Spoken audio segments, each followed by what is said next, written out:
Óguð, herra bara púla upp á fjórum Óguð, herra bara strögg og taka nótu Óguð, okkur ætti herra vera rólur Óguð, herra rukkar og mikið á sjáum Óguð, aðrir að bara þeir eru á bótum Óguð, engin loka samninga hjá stórum Óguð, ég gaf alltaf háa rippaðir Skuldi vinda upp á sig, vinir mínur ruggaðir En vinir mínir eru góðir Þú til hópa, oftast Vinir mínir ekkert óvið Þú til hópa, stundum Vinir mínir náðu póka Þú til hópa, flestir Og vinir mínir fara að sofa Þú til hópa, Það held ég, Já. kæru gestir Óvænt lag í byrjun Já, við ákváðum að breyta aðeins til í dag Þeir allklokkustu geta kannski getið sér til gest kvöldsins Já sem að hefur komið áður og er góður þáttarins og ég veit til þess að margir eru jafn spenntir og ég fyrir þetta í dag Já, samanlega því En kannski áður en við kynnum manninn inn þá langar mér rétt að minna á Hringdu Já Hringdu fengu í gær viðurkenningu fyrir fjölskylduvænt fyrirtæki og fyrirtæki ársins eftir kosningu frá besta starfsfólkinu Ekki slæmt það Ekki slæmt það Mér fannst eiginlega bara verðt að koma þessu á framfæri í byrjun þáttar og svo að sjálfsögðu Sútup sem að klæði upp Bólholt 4 einfallega langbestir Það aldrei vesen á gestinum Nei.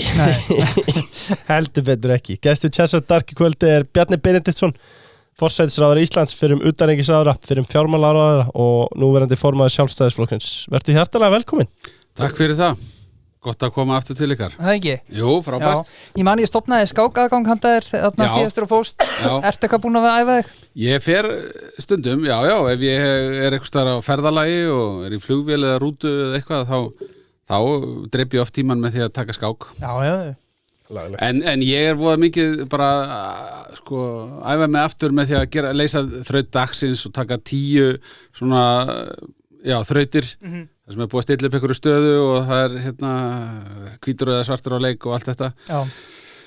Stundum tefli ég við tölvuna og er svona að reyna áttum að því hvar hún vill flokka mig í stigum. Finnst þér leiðilegra að tapa en þið finnst gaman að vinna í skák? Og í lífinu.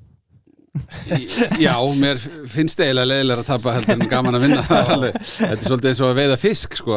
Maður er rosa spenntur að ná í fisk og maður dregur hann á landi og þá er hann bara kominn og maður er strax svona pyrraður að vera ekki komið annan Já Yes Já, kannski byrjum bara á máli máluna Hvernig var í Malaví? Það var alveg stórkostleg ferð bara á alla kanta byrjar nú bara með því að tóku gríðarlega vel á móti mér og mínu föruneyti og síðan var þetta merkileg ferð fyrir margra hluta sakir fyrir mig persónlega var ég að koma í fyrsta skipti í suður fyrir Sahara í Afríku þannig að það var mjög áhugavert fyrir þær sakir að sjá land í Afríku sunnan Sahara og nú í öðru lagi var þetta fyrsta skipti sem forsætisráðherra fer til Malaví. Við vorum að fagna 35 ára afmæli þróunarsamvinnu við Malaví sem að hófst 1989. Þannig að mér gafst í ferðinni tækifæri til þess að hitta okkar fulltrúa á svæðinu sem að starfa þróunarsamvinnu í tvíhliða þróunaraðstoð og að heimsækja þorpin og verkefnin sem að þau hafa verið að sinna sem eru á sviði mæraverndar og fæðingarþjónustu og skólastarf svona umfram annað. Við erum líka að taka þátt í því með alþjóðastofnunum að dreifa matvælum og öðru slíku en svona skóla og fæðingarþjónusta, mæravernd, þetta eru svona og svona aðeins breiðari heilbrigðisþjónusta svo sem líka þetta er það sem að ber upp í starfið okkar á svæðinu og þarna tók ég þátt í mannfjölda ráðstefnu sem að haldin var að þessu sinni í Malaví og ávarpaði hana og kynntist aðeins umræðinni sem á sér stað milli Afríkuríkjana vegna mannfjöldamálana og var síðan í boði forsetans og hitti hann nokkrum sinnum og varaforsetan og utanríkisráðherrann og sveitarstjórnarráðherrann og fleira fólk þannig að heilt yfir bara eina betri ferðunum mínum Já. ef ekki svo besta Já, mér sýndist alltaf að vera hans skemmtilegt þarna. Já, sko, þetta var náttúrulega viðeigandi hjá okkur að koma með herra Hnetusmjör hérna í upphafi. Sko, það var þannig að við sátum hérna við kvöldverð undir berum himni og vorum með svona menningarlegan kvöldverð í þeim skilningi að við komum með matvæli frá Íslandi og buðum upp á silung og hákall og sviðasultu og brennivín og sitt hvað annað eins og harfisk og smjör og svona og svo var hérna hlaðborð af matvælum frá heimafólkinu krakkarnir sem eru að stunda námi í skólanum okkar komu og sungu en það komu líka kórar og sungu til dæmis Ísland öðrum skorið og þeir sungu það á íslensku höfðu lært að syngja það á íslensku og gerðu það bara frábælega vel síðan voru þarna svona danshópar eins og þessi tribal danshópur þarna sem að myndbandi var af sem að hefur farið við það og þegar þeir höfðu svona gefið sér tíma til þess að snæða með okkur og voru komnir í hlaðborðið að þess að gæða sér á því sem að boðið var upp á og þá var inn á milli að verið að spila íslenska tónlist og meðal annars herra Hnetusmjör og ég sagði svona bara sem hugmynd við varaforsetann mikið rosalega væri gaman ef að þessir træbaldansarar myndu nú vera tilbúinu til þess að stíga sporið við herra Hnetusmjör tónlist frá Íslandi og hann segi þetta bara býsna góð hugmynd hjá þér, við skulum bara láta þetta gerast hann fór og fekk þá í lið með okkur að taka þátt í þessu atriði og Inga Dóra sem að okkar kona þarna á svæðinu úr þróunarsamvinnunni hún passaði upp að tónlistin spiluð og svo þegar þetta atriði að fara á stað og þá flæktist ég í þessu neti og var dregin upp á sviði líka það stóð ekki til en þetta var mjög gaman Já, það var geggjað. Já, það var mjög skemmtilegt. Við erum örfáir hræður sem hefur ekki séð þetta helviti gott myndband, ég mæli með. Já, það ekki bara. Stóðstu frábærlega. Sko, 35 ára samstarf, hvorki meira en vinna. Maður veldi oft fyrir sér hvað best að leggja penningin til hliðar í sambandi við góðgerðarmál. Og þá oft talað að penningum sé vel varið í Afríku. Þegar þú ferð þarna og skoðar þetta, búið að vinna flott og mikið verk hana? Já, það engin spurning sko. Og maður einmitt gerir þetta sem að þú nefnir, maður setur peninga aðeins í samhengi við það sem við erum að verja þeim í heima. Ég hef verið að gagnrýna það hvernig hefur farið með kostnaðinn til dæmis í hælisleitendamálum heima. Við höfum verið með allt og marga hælisleitendur í allt og langan tíma á Íslandi og það kostar svona meðaltali 350.000 krónur á mánuði. Þar til að þeir fá allt og margir eða við erum með allt og stóran hóp sem lengi á Íslandi að fá niðurstöðuna og hún í meirihluta tilvika svarið nei, færð ekki stöðu hælisleitenda á Íslandi þannig að þetta eru hælisleitendur sem að verða á endanum ekki flóttamenn samkvæmt skilgreiningunni og þurfa að yfirgefa landið og þetta er að kosta okkur mjög marga milljarða að finna út úr þessum málum kostar 350.000 kall á mann á mánuði við erum að gera þarna úti sko stórkostlega hluti fyrir brot af þessari fjárhæð fyrir krakkana sem eigi hlut og það er mæður sem þurfa aðstoð okkur hefur tekist að taka þátt í til dæmis átaki frá því að við opnuðum héraðs sjúkrahúsið í Mongossi héraði þar hefur frá því að við opnuðum ungbarnadauði dregist mjög saman og kannski svona helmingurinn af því sem áður var í tíðni mæðradauði var líka nokkuð algengur en við erum búin að opna 2 stofur fyrir keisaraskurðsaðgerðir og þá fæðast þarna á þessu sjúkrahúsi 15.000 börn á ári þannig að þegar við setjum þetta í samhengi við aðstæðurnar sem að voru og horfum á breytinguna sem við höfum stuðlað að þá hún alveg gríðaleg fyrir tiltölulega lágar fjárhæðir eins líka í skólanum það eru 6.000 börn sem að sækja þennan skóla þegar ég kom þá voru þarna stóri skarar af krökkum sem að höfðu áður ekkert aðgengi að neinu námi en foreldrarnir eru mjög glaðir að geta tryggt börnunum sínum aðgengi að þjónustu eins og þessari það er engum börnum hafnað, en það þýðir líka að það eru allar stofur fullar og fyrir utan skólan var verið að kenna í skugganum undir trjánum. Þar voru kennarar líka. Já. Og þessi krakkar eru þá að læra að lesa og grunnatriði í starffræði og ýmislegt fleira eins og til dæmis bara svona samfélagsfræði sem eru kennd. Þetta er tækifæri líka til þess að eiga samtalið og reyna að vinda ofan af því sem er alltaf algengt á þessu svæði að ungar stúlkur séu gefnar í hjónaband fyrir 18 ára aldur. Allt og margar eignast barn fyrir 20 og svo framvegis og þetta er að breytast. Þannig að við erum að ná að snerta gríðalega marga einstaklinga og breyta lífi og tækifærum fyrir óbúslega stóran hóp sérstaklega yngri kynslóðurinnar í Malaví en miklu fleiri heldur en það. Og eins og ég segi, við erum bæði þarna í tvíhliða þróunaraðstoð beint á íslenskum forsendum og það sem við höfum verið þekkt fyrir á svæðinu er að gera þetta á forsendum heimamanna, að eiga samtalið við heimamenn og spyrja þeirra þarfir, þeirra forgangsröðun. Okkar hlutverk síðan að veita því mjög mikið aðhald að fjármunirnir fari nákvæmlega í það sem að þeim var ætlað. Og þetta hefur gengið mjög vel. Já. Virkilega gott. Mjög gott. Strúktúrmenn setja strúktúrhús sérhönnu fyrir íslenskt veðurfar. Setja strúktúrhúsin eru einstaklega hagkvæmur kostur þegar byggja á hús. Lego fyrir fullorðna. Ég svolítið talað þetta sé Lego fyrir fullorðna mannin. Yes. Hagstætt, einfalt, þægilegt og fyrst og fremst gæði. Sko, ef við ræðum aðeins atburðarásina sem fór á stað þegar Katrín Jakobsdóttir, þáverandi forsætisráðherra, ákvað að bjóða sig fram til forseta. Byrjum á því, kom það þér á óvart að Katrín skulle hafa ákveðið að bjóða sig fram? Já, svona sinn hátt kom það óvart. Það sem kannski meira kom á óvart var bara öll atburðarásinn. Þetta kom mér á óvart að Guðni skildi tilkynnum að hann ætlaði ekki að halda áfram. Ég þóttist nú hafa lesið í það svona ég ýmis merki að hann ætlaði einmitt að gera þig gagnstæða, það er að segja að gefa kost á sér. Þannig að það byrja nú á því að það kom á óvart.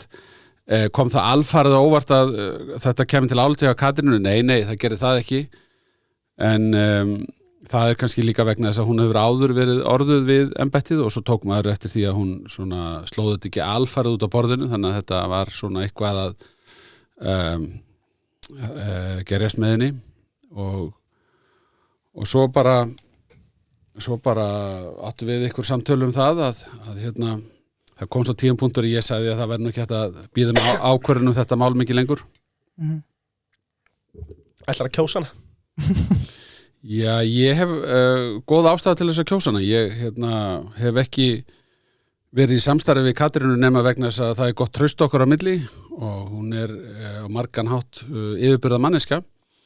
En ég hef svo sem ekki verið að blanda mér í þessa umræðu sem að getur stundum verið viðkvæm það hvað leiðtogar flokka ætla að gera þegar margir góði kostir eru fyrir framamann.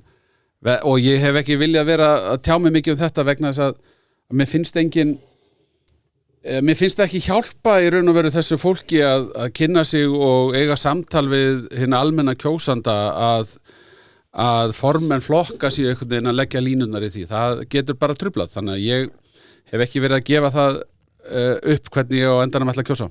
Nei. Ef við förum aftur í atburðarásina, þannig er Katrín búin að tilkynna þér og hún ætlar að hætta. Var það alltaf fyrsti kostur að reyna að halda þessari stjórn gangandi? Já, það er það er margra ára samstarfa að baki. Við erum ekki komin að lokum kjörtímabilsins. Það er stjórnarsáttmáli í gildi. Ég hef ennþá trú á því að við getum unnið gagn. Ef þú tekur ákvörðun að stíga út úr stjórnarssamstarfinu þá ertu dálítið bara að kasta teningunum og segja, heyrðu, ég bara sé til hvað kemur upp. Það er líka áhætta fólkinu því. Slíkar aðstæður geta skapast. Þær sköpust í minni pólitík 2017 þegar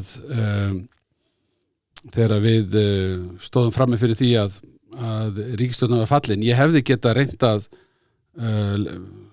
hanga á því að mynda nýja meirihluta eftir eitthvað tíma en leið og ég sá að það var að vera eitthvað þröskuldur þá sagði ég, heyrðu, þessar aðstæður langbest að kjósa strax. og við fórum og kusum og þá var sá sem hafði hringt þessari atburðarás á stað, sá flokkur, Björt Framtíð, hann var bara þurrkaður út af þinginu. Ég hafði enga tryggingu fyrir því hvernig þessar kosningar myndi fara þá. Í þessum aðstæðum sem sköpuðust á þessu árið fannst mér bara engin ástæða til þess að fara að ganga til kosninga, bara alls ekki. Þetta eru 3 flokkar með mjög mikinn meirihluta á þinginu sem bara langt frá því að vera sjálfgefið mál. Og mér fannst þó að þetta sé alltaf áskorun að þá fannst mér engin ástæða til þess að ljúka samstarfi flokkana. Nei, þá var einhverjir orðrúmar það að þið hafi talað við aðra flokka, Viðreisn eitthvað að stíga inn í, eitthvað til í því? Já, það voru sko án vafa talsvert mörg samtöl, bæði á bakvið tjöldin og svona manna í milli þar sem að þeir rekast hver á annan það hvað væri mögulega að fara að gerast. En, og ég talaði alveg það við mína kollega í þessu stjórnarsamstarfi að mín skoðun væri svo að við ættum að láta á það reyna að endurraða og halda stjórnarsamstarfinu út kjörtímabilið. Ég var líka alveg hreinskilið með það, auðvitað vissi ég það að það væru aðri kostir og þeir kunna leggja saman og draga frá, þeir vita alveg að það hægt að mynda annars konar ríkisstjórn. En það sem á endanum réði úrslitum var bara vilja allra flokkarna til þess að halda samstarfinu áfram. Já. Og ekki vegna þess að það er svo auðvelt heldur bara að við teljum að sé skynsamlegast að gera það við þessar aðstæður. Og við höfum trú að við getum áframnáð árangri. Já, algjörlega. Kannski bara, já, þá stuða spurningin bara þið ætli bara að klára þetta ángur haustið 25 með það ekki? Það er það sem að liggur bara í hlutarins eðli, það að ljúka kjörtímabilinu, við erum kosin í 4 ár. Allt sem að öll frávik frá því bara ný ákvörðun sko. Það hefur engin slík ákvörðun verið tekin. Verður hún tekin eitthvað tíman? Ég skal ekkit útiloka það getur alveg gerst sko. En við vitum ekki hvað gerist í Grindavík með 18 milljónir rúmmetra í kvikuhólfinu þessa mundir. Hvað gerist næst? Maður veit það ekki. En við erum bara að vinna vinnun okkar. Við erum ríkisstjórn með sterkan meirihluta. Kjörtímabilinu lýkur haustið 2025 og meðan ekkert annað kemur upp á þá erum við bara að fara að klára kjörtímabilið. Já, kannski af því að við erum í hverjum umræðu, ég fæk spyrja mjög opna spurningu, hvernig finnst þér þess að forsetakosningar hafa verið? Finnst þér þú talar góða valkosti, þetta lýðræðis veisla eins og köllum hana? Ég veit ekki, þetta nú mjög eftirminnileg kosningabarata, þó ekki væri nema bara fyrir það hvað margir í framboði. Þetta mjög sérstakt að horfa á þetta raungerast svona, ég verð að segja það. Ég held að þjóðin hafi fengið í þessari kosningabaratu ákveðið sýnishorn á því hvað það þýðir að vera með lágan þröskuld fyrir framboð. Ég virði alveg þau sjónarmið að það sé bara lýðræðislegasta leiðin og þetta sé bara frábært að hafa svona marga og eitthvað. Ég svona frekar á því að við ættum að gera meiri kröfur til þess að komast í framboð og vera með svona meiri alvöru valkosti og ég held að margir af þeim sem eru að mælast með mest fylgi núna hefðu farið létt með að sækja mun fleiri undirskriftir til stuðningsframboði. Síðan hefur mér líka alltaf líkað ágætlega við þá aðferðafræði sem að sum ríki nota sem að gera upp á milli tveggja valkosta eða tveggja frambjóðanda sem að ekki hafa náð meirihluta. Það var 2 kosningar sem sagt. Já, mér hefur þótt að vera bara fín aðferð. Þið sjáu það núna hvernig umræðan fer á staðum að fara í einhverja taktíska atkvæðagreiðslu, fólk vil reyna að stýra einhverju og hafa áhrif og svona taka atkvæði frekar og ráðstæðu þangað til að koma í veg fyrir eitthvað annað gerist og svona.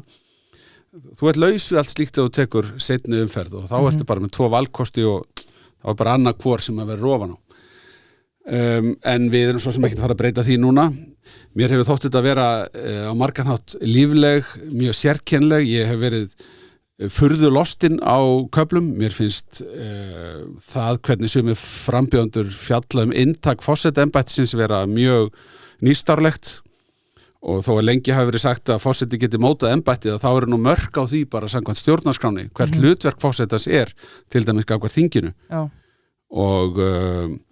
Og ég mjög hissa á því hvernig talað til dæmis beitingu á 27. greininni sem ætti að vera algjör undantekning en menn hika ekki við að nota bara þetta þing og segja, heyrðu, það eru hérna nokkur þingmál eða eitt þingmál umfram önnur reyndar sem að menn lofa bara hefði farið í þjóðaratkvæði, sko. Eða sem málskotsréttur. Já, þetta er rétturinn til þess að neita að skrifa undir lög og vísa þeim til þjóðarinnar í þjóðaratkvæði. Mér finnst menn hafa talað mjög frjálslega beitingu þess réttar. Sumir frambjóðendur, aðrir hafa verið svona yfirlýsingaminni eða ekki eins yfirlýsingaglaðir. Ég tek eftir því að það er mjög ólík sýn á þetta sem er bara til mikillar umhugsunar. Sko að í forsetakosningum sé svona mikil gjá eða mikil bil á milli einstakra frambjóðendur það hvernig þeir ætla að beita tiltekinni grein. Ég meina, við verum að byrja á því að spyrja okkur sko hvaða svigrum veitir greinin í sjálfu sér sko og hvaða afleiðingar myndi það hafa að fyrir stjórnskipan landsins ef að við myndum líta þannig á að það væri góður kostur að fara að beitinni bara reglulega. Er þá ekki næra við förum að opna á almennan rétt fyrir þjóðaratkvæðagreiðslur ef við ætluðum að feta þá slóð. Mjög skrítið að geyma hjá einum aðila eins og forsetanum réttin til þess að taka ákvarðanir af þessum tagi í þeim mæli sem að sumir segjast hafa hugmyndir að nota þetta.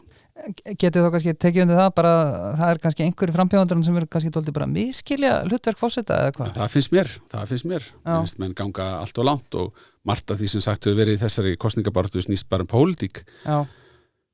Við erum með þjóðkjörið þing sko. Já. Ísland er lýðveldi með þingbundinni stjórn. Við erum ekki með forsetaræði á Íslandi sko. Nei. Þannig að mér finnst menn hafa farið fram á sér aðeins í þessu og ekkert fengið allt og mikið aðhald svona þar sem þeir hafa verið að tjási þetta finnst mér. Nei, við höfum kannski smá sög á því. Hvað finnst þið samt að kyntáknið eins og Ásdís Rán Bjarni sé að bjóða sér frá? Ég meina það er ekki hægt að neita því að það hefur verið mjög mikið líf og fjör í kringum frambúð Ásdísar Rán og ég hef oftar en ekki hlegið uppátt þegar ég hef séð kynningarefni sem að hún hefur fram að færa en ég er á sama tíma að dáist að því hvað hún hefur verið staðföst og bara fylgin sér og þorir að vera hún sjálf og fyrir þann karakterstyrk finnst mér að hún talsveit mikið hróskilið. Já, ég er bara sammála þessu. Sko, það er einn frambjóðandi sem hefur farið farið mikinn, Arnar Þór Jónsson mætti til okkar í viðtala dögunum og hefur mætt af fleiri staði. Hann er fyrir flokksbróðinn en hefur nú mætt í alla helstu fjölmiðla og hlaðvarplansis og látið Sjálfstæðisflokkin heyra ansi dúlega sem og aðra flokka. Tekur á að heyra fyrir flokksmenn tala sem flokkin? Nei, sjálfur sér er ég orðin öllu vanur í pólitískri umræðu og ef það er eitthvað sem við þurfum að passa upp á þá er það nú rétturinn til þess að tjá sig og gaggrina en menn verða þá líka að þola að þeim sé mætt á jafningja grundvelli þar að segja að það sé bara tekin rökræða og það verður að standa skoðun sem að menn halda fram og verður að þola sko málefnilega gaggrinni þegar að tilefni til sko hugmyndir til dæmis eins og það að forsetinn eigi að neita ríkisstjórn ákveðna ráðherrastóla eða ætla að fara að hafa afgerandi áhrif á það finnst mér gjörsamlega út í hött. Ég hef aldrei sko eins og sé þeirri hugmynd sko henni hefur bara aldrei verið fleytt neinstaðar í lagalegri umræðu sem að ég kannast við og er bara búin að vera lengi í þessum bransa sko. Það finnst mér til dæmis alveg stór undarleg nálgun. Annars hefur Arnar verið mjög yfirlýsingaglaður og hyggar ekki við að segja mér og varaformanni Sjálfstæðisflokksins bara að segja af sér ef honum líkar ekki við eitthvað stefnumáli þannig að mér finnst það nú eiginlega að vera orðin ómarktækur í gagnrýni á Sjálfstæðisflokkin.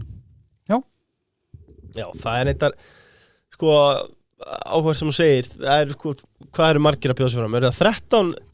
12. Já, þar að veru 3 Arnar Eiríkur og Viktor allir bara eiginlega leggja til nýja stjórnskipan. Þeir eru kannski frekar að koma málstað sínum á framfæri frekar heldur en að vera að gera eitthvað tilkall til forsetans.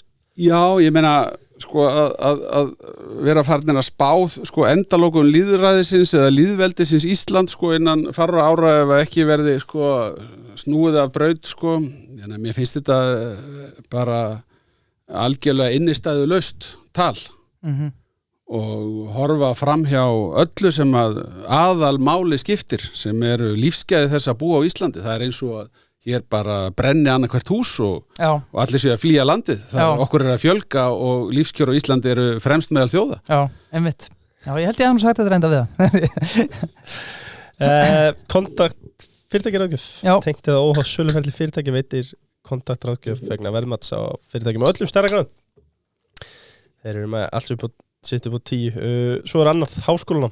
Það má gera hlutina á eigin hrað. Verðum við ekki að spyrja Bjarni til það? Verðum við ekki að hvetja unga drengi til að fara í háskóla, Bjarni? Núna fresturinn að renna út. Jú, bara endilega og það vantar fleiri stráka og stelpur í raungreinarnar. Við viljum sjá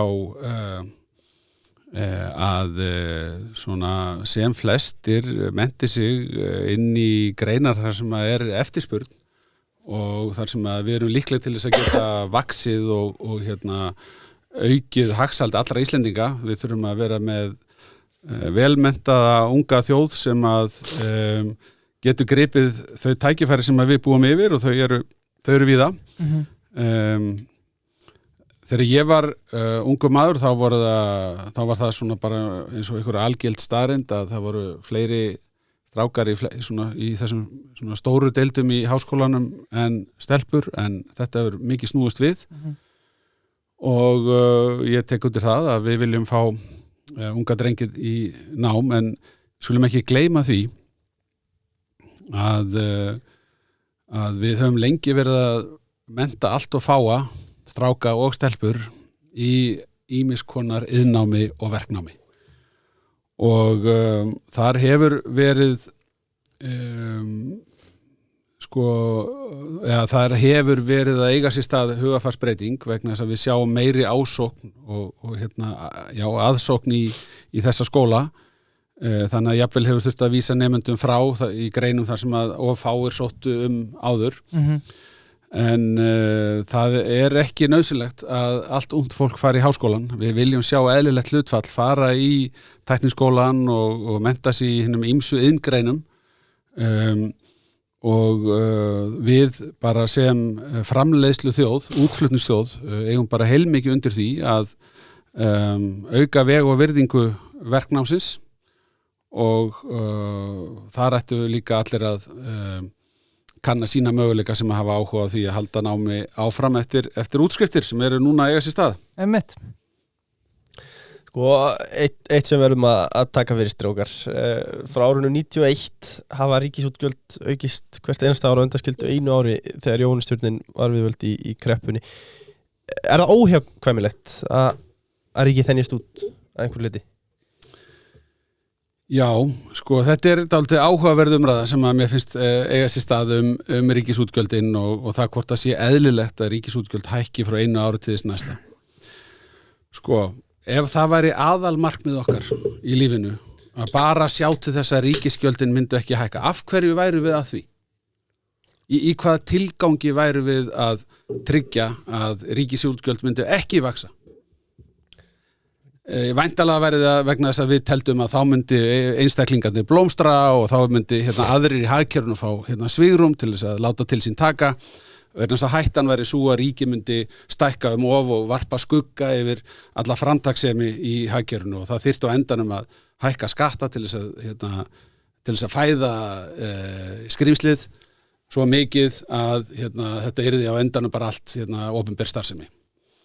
En hver staðan á Íslandi þegar menn skoða tölur eins og hagvöxt, fjölgun starfa, kraftin í atvinnulífinu, hvers konar fyrirtæki að verða til og ekki sér talað sko, hvernig gengur okkur bara að tryggja góð lífskjör? Hvernig hefur hagvöxtur verið á Íslandi undanfarin ár borið saman við önnur lönd? Já, það sem við höfum séð undanfarin ár á sama tíma og mikið talað að ríkisútgjöldin vaxi ekki sísta nafnvirði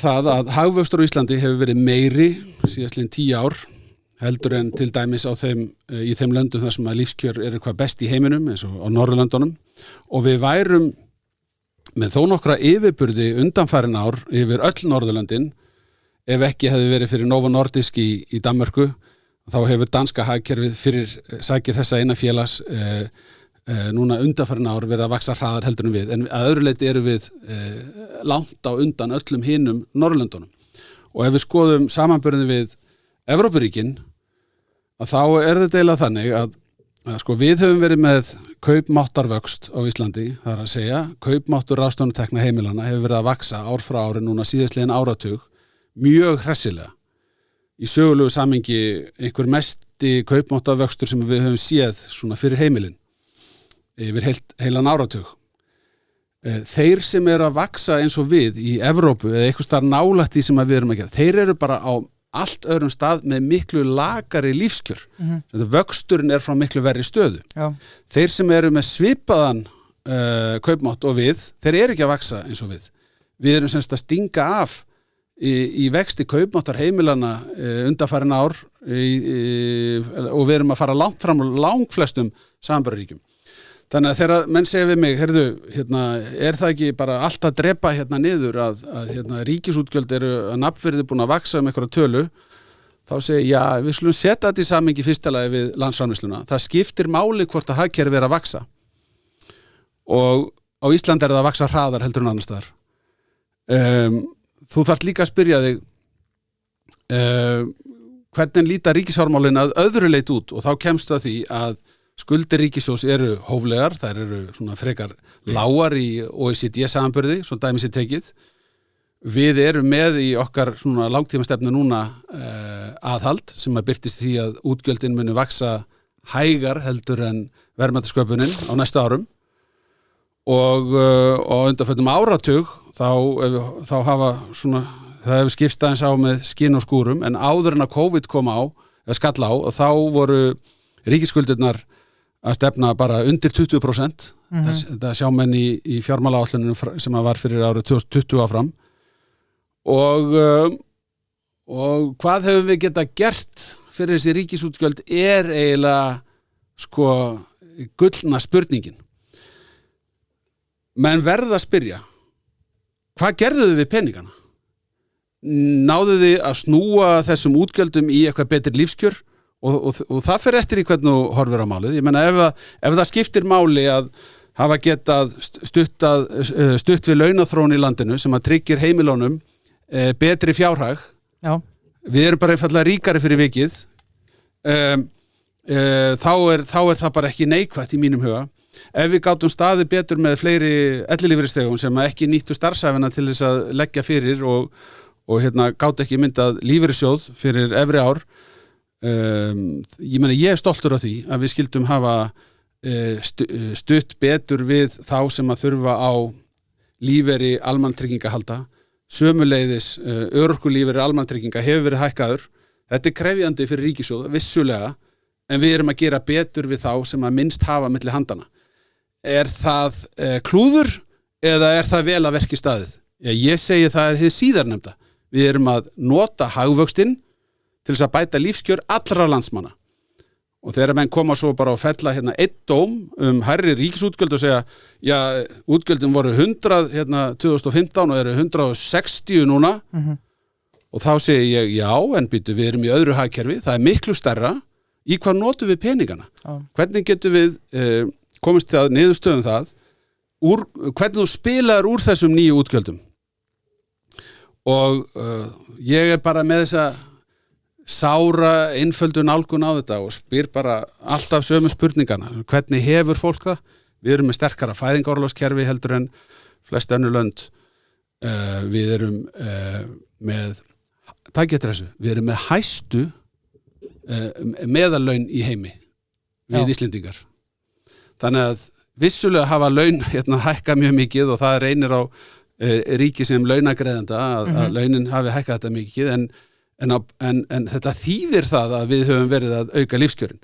Menn ættu að hafa áhyggjur sérstakar áhyggjur af ríkisútgjöldum og ríkisútgjaldastiginu ef að menn sjá augljós merki þess að við rísum bara ekkert undir þessu. Þetta sé byggt á einhverju ofur skattlagningu. Atvinnulífið sé allt bara að kafna undan þessu. En ef þú horfir á atvinnulífið og skoðar hvað að gera svona heilt yfir, þá sjáum við fjöldan allan að nýjum fyrirtækjum verða til, sjáum bara talsvert kraftmikinn sjávarútveg á Íslandi, Landsvirkjun með methagnað, orkufrekur iðnaður hefur verið að ganga betur undanfarin ár heldur en lengi vel. Við erum að sjá nýjar atvinnugreinar skjóta rótum, jafnvel fyrirtæki vaksa úr bara því að vera nýsköpunarfyrirtæki yfir í að við getum tekið fyrirtæki sem að leiða núna bara í stærð í kauphöllinni eða fyrirtæki eins og Keresis sem að hefur verið selt. Fjöldin allur af svona hugbúnaðarfyrirtækjum og fyrirtækjum sem að byggja á hugviti að vera til, þannig ég sé ekki merki þess að umfang ríkisins sé að kæfa alla framtakssemi einkageirans. Nú er ég búin með þessa ræðu og þá ætla ég að segja auðvitað hægt að spara miklu meira í ríkisrekstrinum. Auðvitað getum við farið betur með. Við getum stunda betri innkaup, við getum sameina stofnanir og við ættum að gera meira af því, við ættum að fækka nefndum sem að störfum, við eigum að vera með viðvarandi aðhald á ríkisrekstrinum, við eigum að innleiða meira tæknilausnum, við eigum að greina miklu betur gögnin sem við erum með til þess að taka betur upplýstar ákvarðanir. Það bara víða í kerfinu tækifæri til stafrænna lausna. Við getum selt frá okkur ríkisrekstur sem að einkaaðilar geta vel séð og við halda því áfram, við til dæmis að klára sölun á Íslandsbanka, en það eru fleiri tækifæri þar sem að við ættum að taka til alvarlegra skoðunar og ég er ekki að mótmæla því að það er hægt að fara betur með opinber fé. Það er rosalega áskorun vegna þess hversu mikil valddreifing í kerfinu, bæði gegnum ráðuneytin og þetta flókna stofnanakerfi sem við erum með og það er bara viðvarandi verkefni að fara betur með peningana og það hef ég verið að leggja áherslu á alla mína tíð. Það er alveg röðin af verkefnum, en við höfum líka verið að lækka skatta, ólíkt því sem að alltaf er haldið fram. Og sko tekjur ríkissjóðs sem hlutfall af landsframleiðslunni hafa verið að lækka, sem er bara skattalækkun. Og það er langur listi af skattalækkunum sem að við getum farið yfir, en ég veit að mörgum þykir sem skattarnir séu enn of háir og ég er talsmaður þess að við séum með sanngjarna skatta sem að fólk er reiðubúið þá til að greiða og gefa leið fyrirtæki tækifæri til þess að vera í bara heilbrigðri samkeppni og skattaumhverfi sem að laðar fram fjárfestingu er það sem við erum að leita að. Ef að við erum með of mikla skattlagningu og þá einfaldlega fara fjármunir og þá fer bara fjárfestingin eitthvað annað. Þá verða nýju fyrirtækin bara stofnuð í öðrum löndum, þau verða ekki hér. En við eigum auðvitað að vera með umhverfi sem að laðar fram fjárfestingu og síðan byggja lífskjörun okkar að mjög miklu leyti á þeim fyrirtækjum sem að hafa heiminn allan sem sitt markaðsvæði eða minnst kosti önnur lönd sem sitt markaðsvæði. Það eru þessi burðarásar íslensks efnahagslífs, þeir byggja allt sitt á útflutningi. Sjávarútvegurinn, orkufrekur iðnaður, nú ferðaþjónustan í stórauknum mæli, þetta er í raun og veru útflutningsgrein og ef við getum fjölga þessum fyrirtækjum og þau að verða til í lyfjageiranum og jafnvel í heilbrigðisgeiranum, ég með ekki langt síðan að Ókulus var skráð, það eru fleiri fyrirtæki í pípunum. Eftir því sem við eignumst fleiri slík fyrirtæki, þeim mun meiri velmegun verður á Íslandi. Þú talar ég held að svona flestir séu allavega saman það að það er nú eðlilegt að ríkisútgjöld fylgi allavega bara verðbólgu, en það er spurning, er hægt að halda henni í takt við verðbólgu eða þarf hún alltaf að fara því að hagkerfið er alltaf bara að stækka líka en... Já, sko ég hef verið mikil talsmaður þess að við settum okkur svona ákveðnar agareglur í ríkisfjármálunum og ég mælti fyrir fjármálareglum fyrir ríkið, meðal annars svona ákveðna afkomureglu sem við höfum verið að prófa undanfarin ár og nú er vaxandi umræðum að við ættum að fara í útgjaldareglu og ég held að séu góð rök fyrir því. Það var ekki samstæð það á sín tíma að fara í útgjaldareglu en ég er að vonast til þess að næsta vetur þá tökum við dýpri umræðum útgjaldareglu sem að myndi vera þannig hugsuð að hún kæmi vekk fyrir að menn tækju sko ef að menn fá mikinn svona búhnykk að þá verði honum ekki öllum ráðstafað bara samstundis, heldur verði útgjöldin að vaksa í takt við svona langtíma þróun. Þannig að það er engin þörf, engin rökbundin þörf fyrir það að útgjöld ríkisins vaxi alltaf eins og verðbólgan, það er alls ekki þannig. Nei. En hins vegar finnst mér að vera vanmetið almennt í umræðinni hversu hátt hlutfall ríkisútgjaldana þegar að ríkisútgjöld er að vaxa fer einfaldlega í laun og síðan í tilfærslunar, það er að segja í bótakerfin. Vegna þess að þegar að laun er að hækka á almenna markanum sem að svona leiðir í kjaraþróun í landinu, þá er það bara skrifað í skýin að ríkið mun fylgja með og við reynum að passa upp á það að við förum aldrei fram úr almenna markanum, það er svona ákveðið prinsip sem við reynum að halda. En ef að laun á Íslandi og almenna markanum eru að jafna að hækka töluvert mikið, þá munu laun í ríkisgeranum fylgja á eftir sem að þýðir að ríkisútgjöldin, því að laun eru uppistaða ríkisútgjaldana og bætur munu hækka. Svo eru fleiri hlutir sem að spila inn í þetta eins og bara í heilbrigðiskerfinu þá erum við að sjá fram á talsverða öldrun þjóðarinnar sem að mun kalla á ný útgjöld og það er voðalega auðvelt að gagnrýna það að einhver útgjöld til heilbrigðismála að vaksa en ég staldra alltaf við þá sem gagnrýna það og spyrir þá bara sko veistu í hvað þessi nýju útgjöld fóru sko? Ef að þeir fóru í að manna betur heilbrigðisstofnanir þá held ég að það hefði verið þörf fyrir það vegna þess að við erum með manneklu víða í heilbrigðiskerfinu. Ef þeir fóru í að kaupa nýjustu lyfin sem að bjarga lífum og heilsu þá er ég bara ánægður og stoltur af því að búa í samfélagi sem að getur tryggt fólki aðgengi að bestu lyfjum í heimi til þess að bjarga lífum og heilsu. Og ég tek ekki þátt í gagnrýni það. Nema að útgjöldin sé að vaksa svo hratt að það sé augljóst, að það sé ósjálfbært og þú ert bara að safna skuldum og þú ert að taka lán fyrir lífsgæðum dagsins í dag hjá framtíða kynslóðum.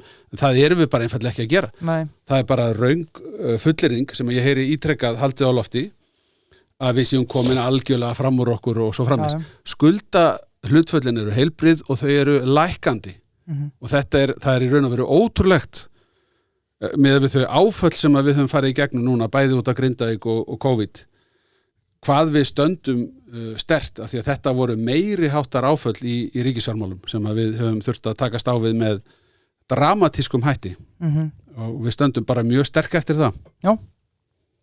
Já, sein ein erfið viðbútt svo fyrir við í lignari sjó sko og talar að fyrir skömmu síðan að væri svigrúm til vaxtalækkana einnig sagður að markaðurinn skuldabréfamarkaðurinn væri farin að trúa því að verðbólgan muni koma hraða niður verðbólguálag og skuldabréfamarkaði er rétt undir 4% til 10 ára og framvirt verðbólguálag eftir 5 ári er yfir 3,5%.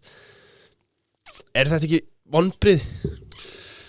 Sko, ég sagði að maður væri dálítið hugsi yfir því hversu lengi væri hægt að halda vöxtunum þetta háum og ein afleiðingin af því er svo að heimilin færa sig yfir í verðtryggð lán. Það er þeim frjálst að gera, ég skil það mjög vel, það er ekki óeðlilegt og á endanum þá taka heimilin valkosti sem að veita þeim mest öryggi og ver svona greiðslugetu þeirra. En það er hins vegar til umhugsunar þegar við höldum vöxtunum þetta háum að þetta sé ein af afleiðingunum því að þetta er óæskilegt að sjá þetta mikla breytingu úr óverðtryggð yfir í verðtryggt. Það væri heilbrigðari, betri og marganátt dýpri lánamarkaður sem að gæti boðið upp á það sem raunhæfan valkost að vera með óverðtryggð lán á bæði breytilegum vöxtum en líka á föstum vöxtum til eitthvað lengri tíma. Þess vegna vorum við að reyna að auka útgáfur ríkisins á óverðtryggðum lengri bréfum í þeim tilgangi að þeir sem að hefðu huga að bjóða slík lán ættu eitthvað mótaðala sem að geti þá verið ríki sem skuldaði á móti og þetta held ég að sé bara nauðsynlegt að ræða það eru mörk á því í mínum huga hversu lengi við getum haft mikinn vaxtamun við önnur lönd og menn þurfa að fara gætilega í því að viðhalda raunvaxtastiginu þetta háu yfir lengra tímabil. Ég tek eftir því að það skiptar skoðun í peningastefnunefndinni. Ég held að ég fari rétt með að síðustu 3 skipti hafi svo rödd heyrst í peningastefnunefnd að nú væri komin tíminn til þess að lækka og það merki að það eitthvað að byrja að snúast og breytast og ég bara bjartsýnn á að verðbólgan haldi áfram að lækka og það skapist þannig skilyrði fyrir Seðlabankann til þess að lækka vextina og sko ég hef bara einfaldlega verið talsmaður þess alla tíð að við sko tökum ábyrgð á þessari stöðu, við vísum henni ekki eitthvað annað eða flytjum inn einhverja lausn til dæmis eins og með einhverjum hörðum gjaldmiðli sem að myndi bara taka á okkur völd hinn ýmsustu mál og geta haft alls konar aðra hliðarverkanir.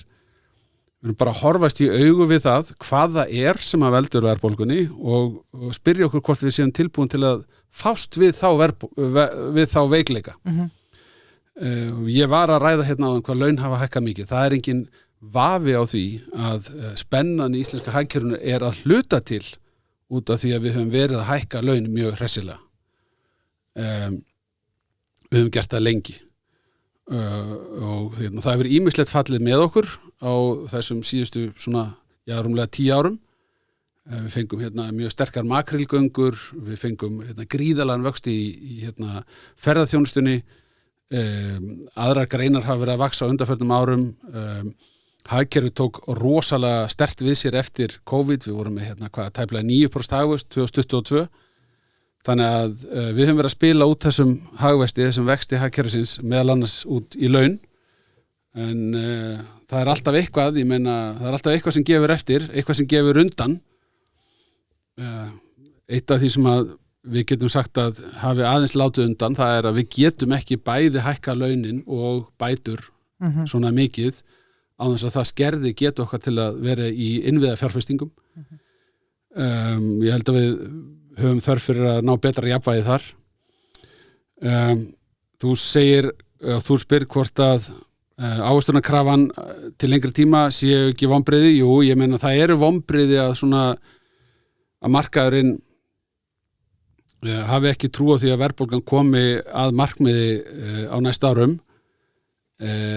en það breytir því ekki að markaðurinn sér að það að verða viðsnúningur. Þess vegna var ég að tala það daginn og þú vísaði til þess að ég sæi merki þess á markaðnum að viðskipti bæru með sér að menn tryðu því að verðbólgan myndi koma niður og mögulega vextir með innan skams. Það síðan lengri tíma verkefni fyrir okkur Íslendinga að ná langtíma verðbólgu horfu niður og til þess held ég að við þurfum að endurskoða vinnumarkaðslíkanið. Lengi tala fyrir því. Að taka minna út í einu og tryggja þannig viðvarandi lægri verðbólgu og þá getum við fengið lægri vexti líka. Við getum ekki vænst þess að vera með mun hærri launahækkanir heldur en allar aðrar þjóðir og allt annað að öðru leyti eins og þær hafa það. Já, einmitt. Sko, kannski eitt sem langar að skjóta inn því að hann talaði kannski aðeins Bjarni talaði um áðan að umræðan var einhverju villigötum hvað var útgjöld ríkissjóðs. Fannst þér ósanngjarn gagnrýni á Seðlabankanum þegar hann talaði um að Ásgeir Jónsson Seðlabankastjóri sagði já, við getum ekki lækka vexti á minna ríkið í þessum útgjöld þenslu?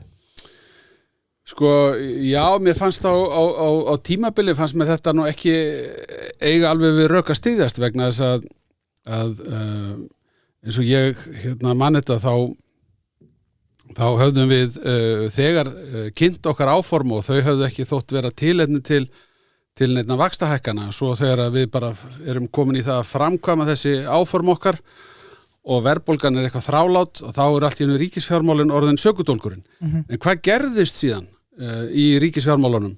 Því ég hlusta nú þátt hjá okkur daginn þar sem að því var haldið fram að árið 2022 hefði verið 200 milljarða halli á ríkisfjármálunum. Já. Það sem rétt í því að það var samkvæmt fjárlaga frumvarpi og fjárlögum sem voru samþykkt á þinginu.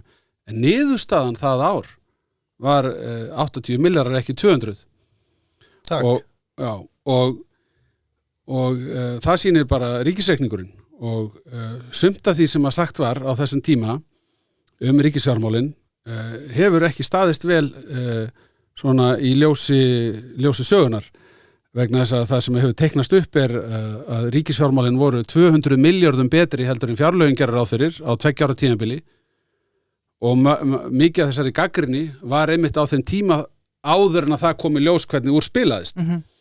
Þannig að við kannski vorum full svartsýn í fjármálaráðuneytinu þegar vorum að gera þessar áætlanir og þá koma menn og segja, þetta náttúrulega allt ómögulegt, en þetta voru kannski varfærnar áætlanir á tekjuhliðinni og kannski svolítið svartseinar á útgjaldahliðinni, svo bara spilast miklu betur úr þessu og byrju, hvað eigum við þá að nota til viðmiðunar? Er það ekki bara niðurstaðan? Það sem að raun gerðist, það sem að í raun og veru var að eiga sér stað, var að þegar þú ferður 200 milljarða hallanir í 80, þá er það gríðalegt aðhald í ríkisfjármálum. Þá er það að taka tíðin hagsveifluna og skilinni beint í ríkiskassan. Og það er það sem við áttum að vera að gera og það er algjörlega hafið yfir gagnrýni. Þetta er líklega mesti afkomubati í ríkisfjármálum sem þú hefur séð undanfarna áratugi og milli ára. Og það er engin innistæða fyrir því að það séu lausatök í ríkisrekstrinum þegar svona mikill afkomubati eiga sér stað á skömmum tíma. Og eins er það núna þegar fólk bendur á hallanni þá erum við komið með þessa flóðbylgju flóttamanna inn í kerfið hjá okkur. Það eru ný útgjöld sem ekki voru fyrir séð og svo hefur Grindavíkur málin í heild sinni þau hafa reynst mjög útgjalda frek og verði ekkert slitun úr samhengi við afkomu ríkissjóðs að öðru leyti. Það sem er undirliggjandi hjá ríkinu er bara nokkuð sterk staða. Síðast til að segja það voru þeir hjá Alþjóðagjaldeyrissjóðnum nýbúnir að gefa út skýrslu sem að svona ég verð að segja heilt yfir bara gott heilbrigðisvottorð fyrir ríkisfjármálin.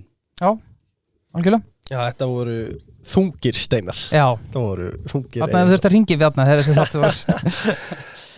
Sko, já, það var tvennt sem ég langa að taka fyrir. Það var annars vegar bara hæstu meðlun í heiminum. Takk fyrir. Það er fínt. Og hitt talar dvínandi tekjur ríkissjóð sem að væri skattalækkun. Hvar helst hafa Hvað eru náðu að skera fytu? Eða þið, ásíkja? Já, sko, við höfum verið í ýmiss konar skattkerfisbreytingum yfir tíma.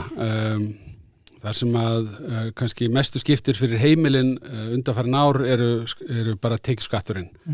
Og það var breyting sem að hefur ekki kannski farið mikið fyrir en við erum komið ný viðmið fyrir persónuafsláttinn hvernig hann breytist milli ára og það er í raun og veru eins konar viðvarandi skattalækkun borið saman við eldra kerfi þar sem að persónuafsláttur fylgdi bara alltaf verðbólgunni og menna laun voru að hækka meira en verðbólgan en við erum í raun og veru að spila út hver áramót núna í gegnum persónuafsláttinn ákveðin skattalækkun borið saman við eldra kerfi. Þar fyrir utan þá byggum við til nýtt lægsta þrep sem að tryði talsvert mikla skattalækkun til þeirra sem eru lægstir í tekjustiganum og við erum að öðru leyti líka búin að lækka tekjuskattin upp að 1 milljón, bara nokkur hressilega. Aðrir skattar sem hafa tekið breytingum, við byggum til frítekjumarki í erfðafjárskatti, við afnámum stimpilgjald af fyrstu íbúðakaupum og lækkuðum stimpilgjaldið. Við tókum af stimpilgjald af endurfjármögnun. Áður en ég kom í fjármálarándið, þá var tekið gjald fyrir það að endurfjármagna húsnæðislánið þitt, stimpilgjald. Þetta feldum við niður og sparar heimilánum gríðarlega fjárhæðir. Við letum raforkuskattinn sem var sérstakur svona hrunskattur, við letum hann renna sitt skeið, við afnámum líka auðlegðarskattinn sem var tímabundinn. Aðrir flokkar vildu halda honum við og framlengjan. Hann letum við renna út. Erfðafjárskattur hefur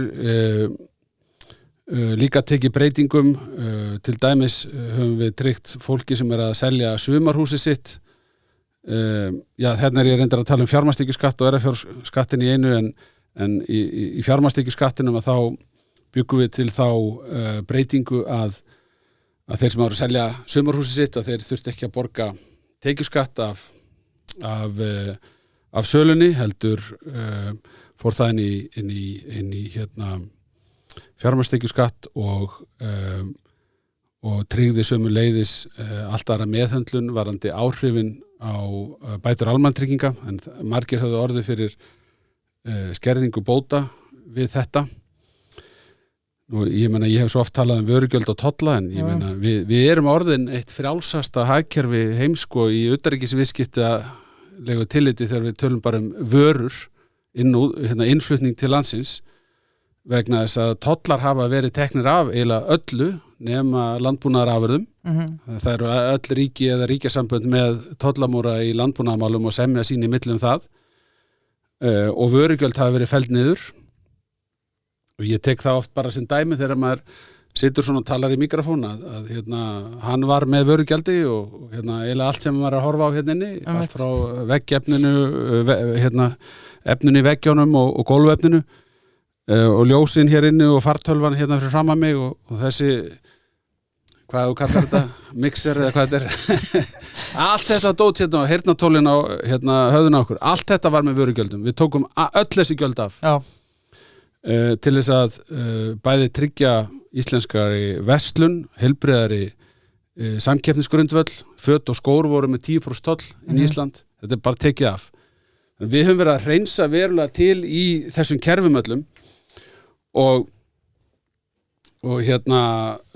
síðan kemur að því að við fórum í sérstaka ráðstöfun til þess að efla nýsköpunarstarf í landinu og svona rannsókn og þróunarstarf. Við erum með endurgreiðslur til þeirra sem að stunda rannsóknir og þróun á Íslandi, því við viljum að þessi störf verði á Íslandi til lengri tíma. Og þær endurgreiðslur eru núna komnar upp í 15 milljarða á ári. Þetta eru fyrirtæki sem eru rekin með tapi en fá endurgreiðslur fyrir rannsókn og þróunarstarfsitt sem getur skipt sköpum fyrir þau og meðan þau eru að komast í gegnum þróunarstarfið. Nú eða þau eru í játnum eða jafnvel eru bara stór fyrirtæki sem eru rekin með góðum hagnaði. Þau fá líka endurgreiðslur vegna þess að við viljum frekar að stóru fyrirtæki landsins, Marel, Össur eða hvað þau heita, Alvotech, að þau séu með sína rannsókn og þróunarstarfsemi á Íslandi. Sama gildir fyrir álfyrirtækin, járnblendið, önnur iðnfyrirtæki, þau hafa verið að stunda sítt rannsóknarstarf sömuleiðis og við trúum því að með þessu verði til meiri þekking í landinu og upp frá því þá muni spretta nýjir sprotar sem að á endanum verða miklu meira virði heldur þessi 15 milljarðar sem við erum að gefa eftir í skattkerfinu fyrir þessa tegund starfsemi. Og samtöku iðnaðarins hafa verið að benda á að það er að verða til hér ný hugverkadrifin útflutningsgrein, eða við getum kallað útflutningsstóð bara hreinlega. Þannig að þetta er að skila sér og þetta eru skattalækkanir. Við getum nefnt líka endurgreiðslur eins og til kvikmyndana eða önnur einstök dæmi sem að okkur hafa skipt miklu máli. Við fórum inn í almannaheillarstarfsemina og við viljum bara einfaldlega að skattkerfið segi við alla þá sem eru í sjálfboðaliða starfi eða jafnvel ráðnir við að sinna alls konar almannaheillarstarfsemi á Íslandi, hvort sem það er vegna langveikra barna eða það er skórækt eða hvað sem er og allt þar á milli. Við viljum bara að skattkerfið segi við þetta fólk, við kunnum að meta það sem þau eru að gera. Þannig að ef að fyrirtæki ætla að leggja ykkur lið, þá mega fyrirtækin gjaldfærða það hjá sér og draga úr skattgreiðslum með því móti. Einstaklingar geta gert þetta líka. Þetta er auðvitað með þökum, en við sjáum að það hafa losnað margir milljarðar. Við sjáum það bara skattframtölunum, bæði fyrirtæki og einstaklinga, að það eru margir milljarðar sem að renna til almannaheillarstarfsemi í landinu með þessum hætti og þetta finnst mér vera góð leið til þess að beita skattkerfinu í þágu þess sem að við viljum sjá blómstra í landinu. Sammála því, algjörlega. Það eru náttúrulega vinnur okkar í Mason og Vestmann. Já, Vestmann vonbyggarinn. Til hamingju Helgi Ólafsson. Glæsilegt mót helgina. Til hamingju Helgi Ólafsson og til hamingju Mason og Vestmann fyrir að framlega svona agalega góð vín. Já, til hamingju með það. Ákveðin forréttindi að fá að smakka á þessu öll saman. Vá, þetta var gott maður. Já, ég held að ég hef ekki smakkað jafn gott vín og rósavinni. Nei. Kampavinni. Masonvestmann.is. Þeir eru þetta bestir en svo erum við líka með Búdvar, það er tékkneska gullið. Já, vá, hann er góður maður. Er hann ekki ljúfur? Jú, hann er helviti góður. Já, hann er sá besti. Ég er í 0%-unum eftir helgina, en þá jafna mig. En svo vorum við auðvitað með lengjunni og það voru jú nokkrir, veit ég, sem að setja United helgina. Verðum við ekki óska Bjarnar til hamingju? Jú, verðum við ekki að gera það. Það var nú orðið tíðan bært, það var nú allt og langt lið á þáttinn. Horfður á þetta eða? Ég sá þetta því miður ekki, ég var að veiða hérna í vatni á Suðurlandi, þannig að það var því miður þannig, en ég fylgdist hins vegar með. Sko, Hafðirðu trúið? Ég get ekki, sko, þegar ég sá í hvað stemdi, sko, þegar United hafði tryggt sér sæti í þessum úrslitaleik og hann það móti City, þá var ég ekki mjög vongóður. en þetta var mjög vel spilað leikur að þeirra hálfu. Ég sá þetta, ég er búin að sjá hérna, bróðurpartin á leiknum eftir að maður spilaður og öll helstu atriðin og svona og virðist hafa verið margt mjög flott í þessum leik og öll statistik segir það líka sé ég. Já, ég sá þetta að United var með 20% með boltan á tímabili en þú skorar ekki með United spilur bara aðan varnarleik og þeir eru hróskilið. Það var bara tímabili sko. Já. Veitir eitthvað? Já, við fengum bleikjur og urriða og sjóbyrning. Já, lagrætt. Var laxa? Nei, hann er ekki genginn hann sko. En það gengur stundur lax í þetta vatn.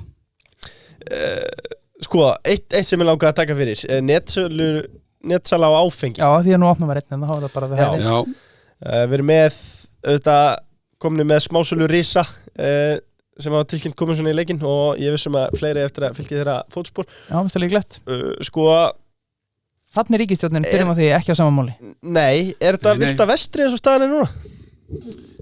Ég vil nú ekki segja að þetta sé vilda vestrið en það eru ákveðnir hlutir sem eru alveg á hreinu, til dæmis að smásala með áfengi, hún er bönnuð og hún er í einkasölu hjá ríkinu, hjá TFR. Hins vegar, þegar það kemur að netverslun með þessa vöru, þá nú ætlum ég ekki að þykja að setjast í dómarasæti hérna, en mér sýnist á öllu, og það eru góð rök sem eru með því að hérna, það sé fyrir allsta stunda netverslun á evrópska efnahagsvæðinu, þar með talið þá að selja til Íslands vörur og það hefði verið mjög heppilegt ef við hefðum ákveði hérna heima að setja því eitthvað svona ramma, eitthvað regluverk utanum það og bæði hafa komið fram tillögur frá þingmönnum Sjálfstæðisflokksins en líka inn í ríkisstjórn tillaga frá Jóni Gunnarsinni þegar hann var dómsmálaráðherra það hvernig við getum rammað þetta inn og hérna, afmarkað með lögum það hvernig ætti að stunda netverslun með áfengi á Íslandi.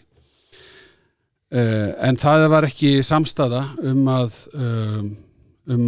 marka svona lagagrundvöllin skýrar og það þýðir kannski ekki við séum alveg vilda vestrinu en það er óheppilegt að löggjöfin er ekki tæmandi og ekki skýr það nákvæmlega hvernig mörkin eru á milli einkasölu leyfis á TFR og þeirra sem að vilja stunda netverslun til Íslands.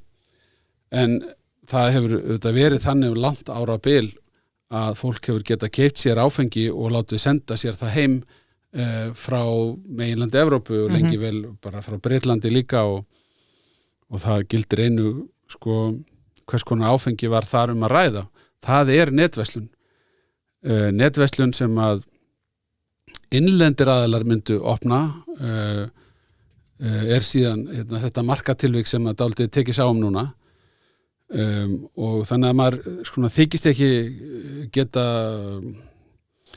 úttala sig allar lagalega hliðar þess máls að þá skiptir samt máli líka að hafa einhverja pólitíska sýn í þessu. Og mín sýn er svo að það sé ekkert að því að netverslun geti fengið þrifið þannig að íslenski neytendur geti nota netverslun ef að þeir vilja nálgast þessa vöru. Menn segja að það sé hættuspil, ég segja að við getum bara bæði sett reglur það og svo verðum við bara að fara að horfast í augu við það að hugmyndin að ÁTFR sé hinn endanlega trygging þess að við getum einhvern veginn stýrt aðgengi að áfengi á Íslandi held ég að sé algjörlega úrelt, þessu hugmyndafræði. Ég er ekki að segja með því að áfengi að vera selt út í búð, en við verðum að viðurkenna að þó ekki væri nema fyrir það hversu mörg vínveitingaleyfi hafa verið gefin út á undanförnum árum og áratugum, svo hundruðum skiptir hérna á höfuðborgarsvæðinu. Þannig að ég gæti staðið upp hérna frá þessum þætti, ég væri eftir 1 mínútu komin í það að kaupa mér áfengi hérna í húsinu við hliðina á og svo hérna bara röðin af stöðum alveg niður í Smáralind hérna skammt frá, þar sem eru fleiri en einn staður líka, þar sem ég get haft mitt aðgengi að áfengi. Ég þarf ekkert að fara í ÁTVR til að hafa aðgengi að áfengi. Nei. Það skiptir engu máli hver opnunar og lokunartími ÁTVR fyrir mitt aðgengi að áfengi. Þetta bara, það verið að slá ryki í augu fólks finnst mér þegar lögð svona mikil áherslu á þetta. Það hins vegar alveg málefnalegt þegar fólk segir að hérna, það telji óheppilegt að áfengi sé fyrir allra augum stanslaust eða fara út í búð. Ég bara, allt í lagi, ég bara get alveg borið virðingu fyrir því og það eru skiptar skoðanir þetta reyndar. En í öllu falli það alveg ljóst að ef að netverslun á í hlut, þá getur þú hvorki teygt þig í áttavörunni og bara gripið hana eins og þú getur gert í ÁTVR í Smáralind eða í Kringlunni. Né heldur getur þú svalað þorstanum bara á staðnum. Þess að þú verður að bíða eftir afhendingu vörunar. Og þarna erum við síðan komin inn á ákveðið svið sem að kannski dálítið svona grátt svið, eitthvað svona teygjanlegt og fer eftir hvernig þú vilt nálgast það. Og lönd hafa farið ólíkar leiðir. Sumir hafa gert kröfum að lagerinn sé ekki í því landi sem að neytandinn býr og ég veit ekki hvernig allar hinnar ólíku leiðir eru. Og á einhverjum tímapunkti ertu eflaust ekki með það sem að myndi kallast venjuleg netverslun, heldur meira bara smásala, ég veit ekki. En væri ekki bara ágætt að við myndum skerpa reglurnar og þetta bara með því að löggjafinn myndi veita betri leiðsögn. Það er mín skoðun, sko. Og það verður bara að vera þannig þó að þessi skiptar skoðanir í ríkisstjórninni, það eflaust líka skiptar skoðanir í stjórnarandstöðunni og í samfélaginu margar skoðanir á þessu. En mér finnst hugmyndafræðin að ÁTVR sé hinn endanlega trygging okkar fyrir aðgengi að áfengi eða takmarki á áfengisaðgengi. Mér finnst það bara úrelt hugmynd og tvískinnungurinn verður auðvitað alger þegar að lögð áherslu á það að ÁTVR sé sem næst fólkinu þar sem að flestir eru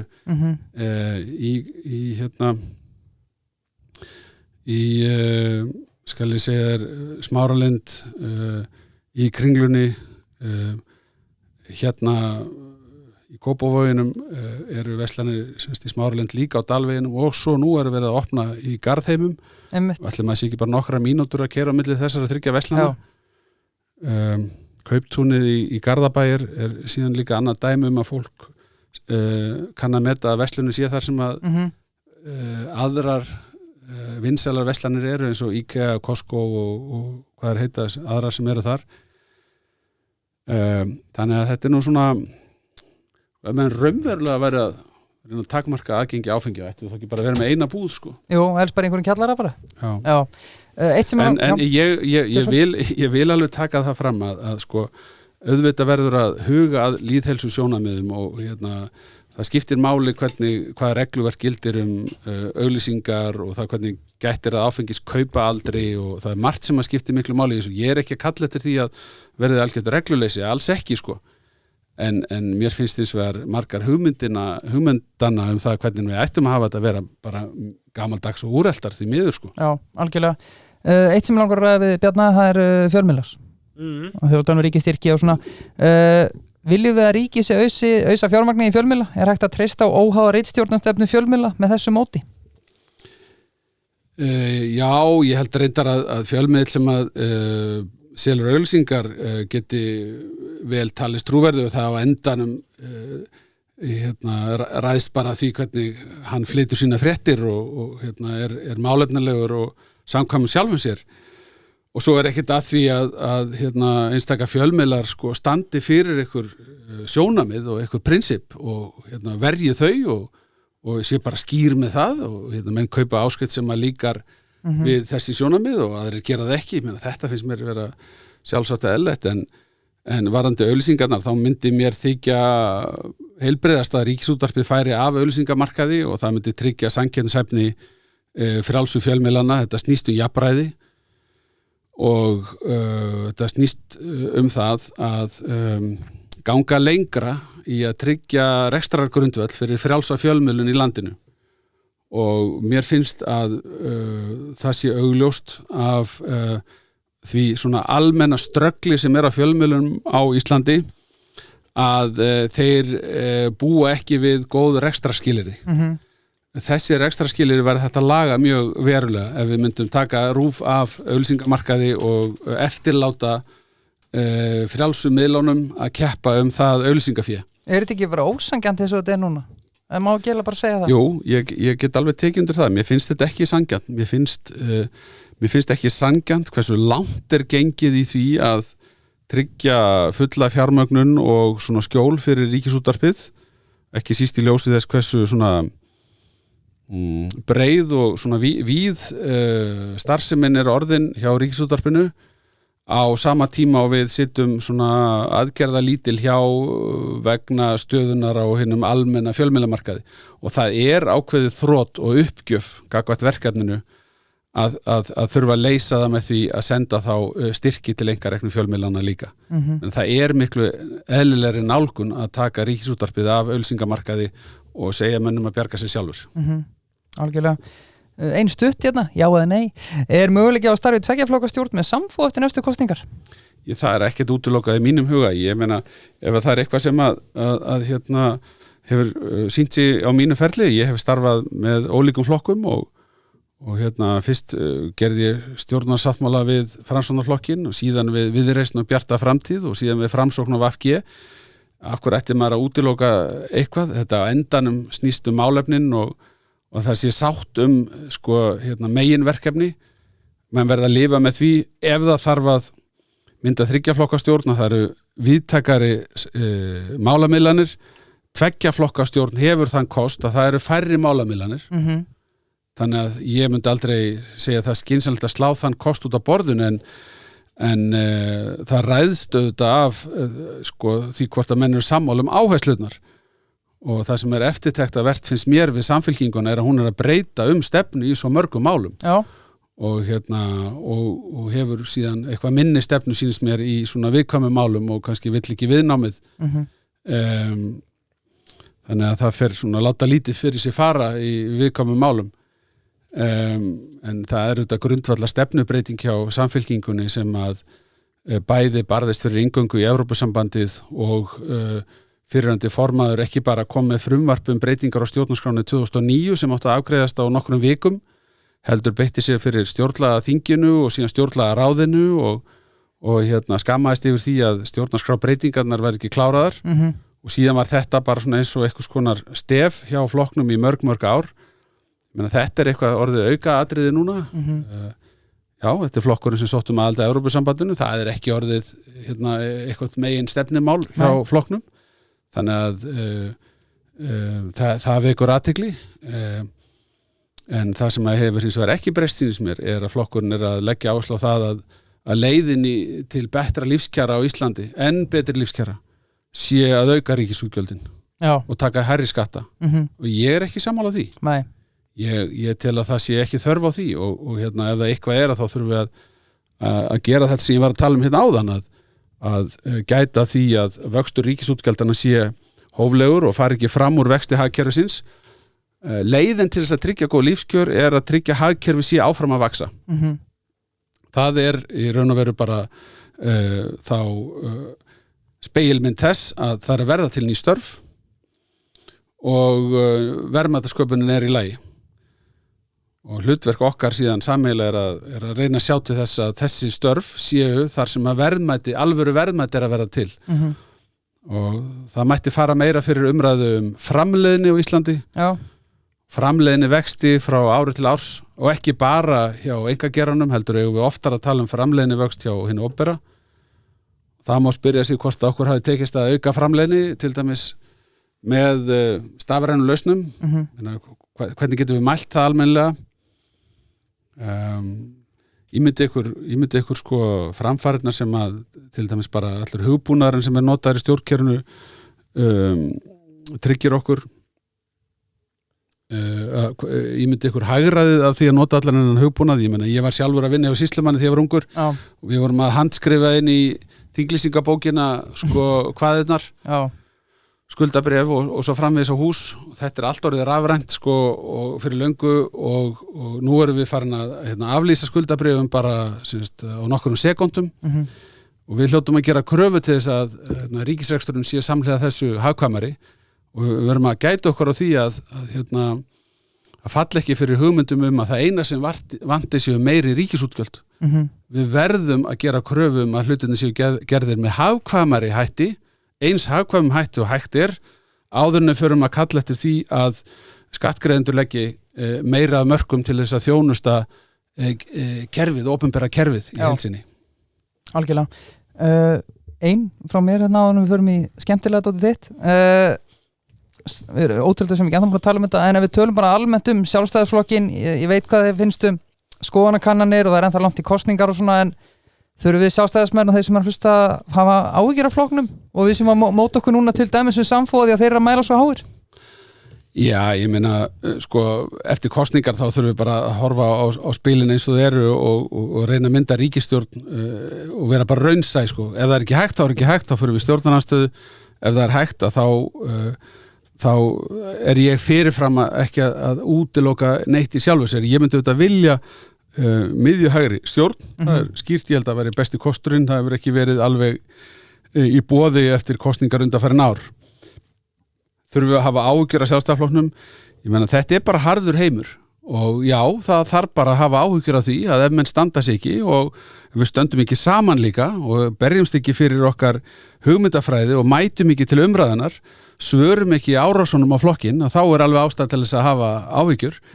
Við þurfum líka að gæta okkar á því að fara ekki of mikla sjálfsgagnrýni þannig að það hætti allir að hafa trú á okkur af því að við höfum það ekki sjálf af því að sko við erum með hugmyndafræði sem er alveg sko gegnheil og hefur reynst okkur gríðarlega vel og það er eins og menn, eins og ég var að rekja hérna áðan oft á tíðum, sjá ekki lífskjörin sem við erum búin að byggja upp á grundvelli þessara hugmyndafræði. Við stöndum fremst meðal þjóða á hverju sviðinu og eftir öðru og þá segja menn bara, af hverju hefur okkur gengið svona illa? Okkur hefur gengið framúrskarandi vel á svo mörgum sviðum. Hefur þetta verið krefjandi fyrir sko hugmyndafræðilega umræðu? Auðvitað er það krefjandi fyrir hugmyndafræðilegu baráttuna þegar þú þarft að vera í málamiðlunum í ríkisstjórn með 3 flokkum. Það er það. Þú ert að takast á við ólíka hugmyndafræði mörg mál. Það heyrast ólíka raddir og menn fussa og sveia og ég segi bara, heyrðu, sko, þeir sem að þola þetta ekki og vilja hafa þetta eitthvað auðveldara og vilja vera lausir við gagnrýni, ég hef bara sagt að þeir geta bara kannski snúið sér að ykkur öðru og það fyrir suma er bara gott að fá sér hund, það er alltaf glaður félagi sem að brosið tíðin og tekur þig fagnandi og lítið að gagnrýna þig og sleikir þig í framann, sko, en ef þú vilt breyta ykkur, hafa áhrif á samfélagið og berjast þér í hugsjónum þínum, þá þýðir ekkert að kvarta þegar á móti blási. Það er ákveðin sundrung í stjórnmálum í dag. Ég hef ákveðin áhyggjur af því, en kannski er ekki mikið margt tekið á því að ég er nú að leiða flokk sem vill meina að hann eigi inni stuðning víðar ef það væri ekki þessi sundrung. Það er ekkert að hjálpa okkur þegar það er að verða til nýjir flokkar svona, hvað við segja, okkar megin við miðju stjórnmálana. Það er meiri samkeppni stuðningin en ég held hins vegar að það væri betra á margan hátt fyrir stjórnmálin ef við myndum vera með svona hreinni valkosti í framboði. Það er ekki bara að reyna að fá þetta fólk aftur heim? Jú, ég hef svo sem alveg sagt það eru allir velkomnir aftur heim sem að fundu þörfina fyrir að freista gæfunar annar staðar en síðan verða menn auðvitað bara að gera það upp við sig ef þeim líður vel í einhverjum öðrum félagskap út af einhverjum einstaka málum. Við höfum alltaf verið breiðfylking með breiðan faðm og höfum náð til mjög margra. Við öxlum glöð ábyrgðina á því samfélagi sem að við höfum verið að taka þátt í að stjórna.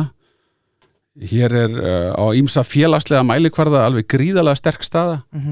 Til dæmis hvað varðar jöfnuð, atvinnuþátttöku kvenna, við erum að mælast fremst meðal allra þjóða enn og aftur í ýmsum jafnréttismálum.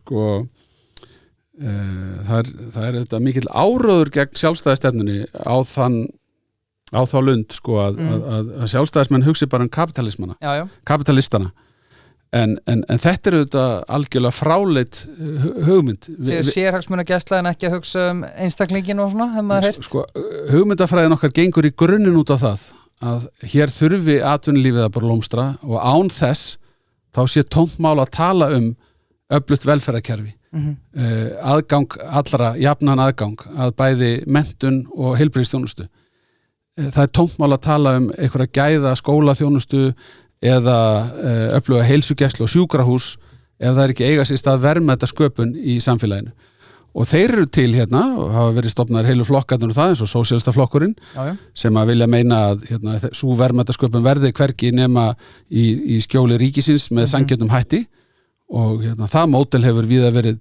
reynt og við höfum verið að prófa það sjálf það hefur iðulega gengið mjög illa en það er hins vegar góð sátt það að opinber þjónusta sé að uppistöðu til borin upp á ríkinu eins og sjúkrahúsa þjónustan en við viljum laða fram kosti einkaframtaksins víðar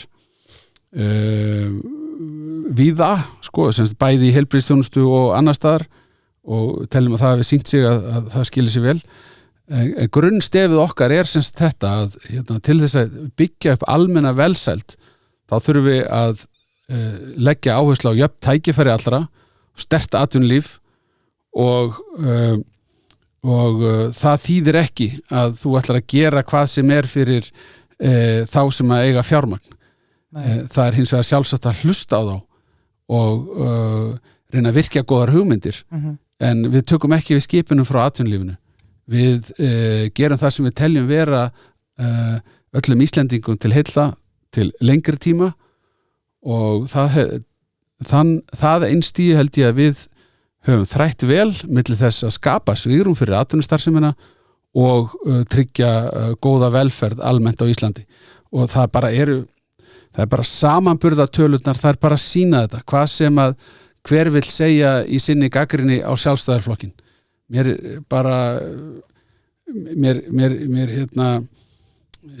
er alveg slétt sama svona innistæðulausan áróður tölum bara staðreyndir, tölurnar tala sínu máli allt meira eða minna mælanlegar niðurstöður þó að auðvitað þurfum við líka að hafa almennt bara svona góða tilfinningu fyrir því að þú búir í líka bara sanngjörnu svona vinalegu hlýju samfélagi þú vilt upplifa það sem einstaklingur á Íslandi að þegar þú ferð út í daginn að þú getur verið stoltur að því að búa á Íslandi sem Íslendingur vegna þess að þú vitir að þeir sem að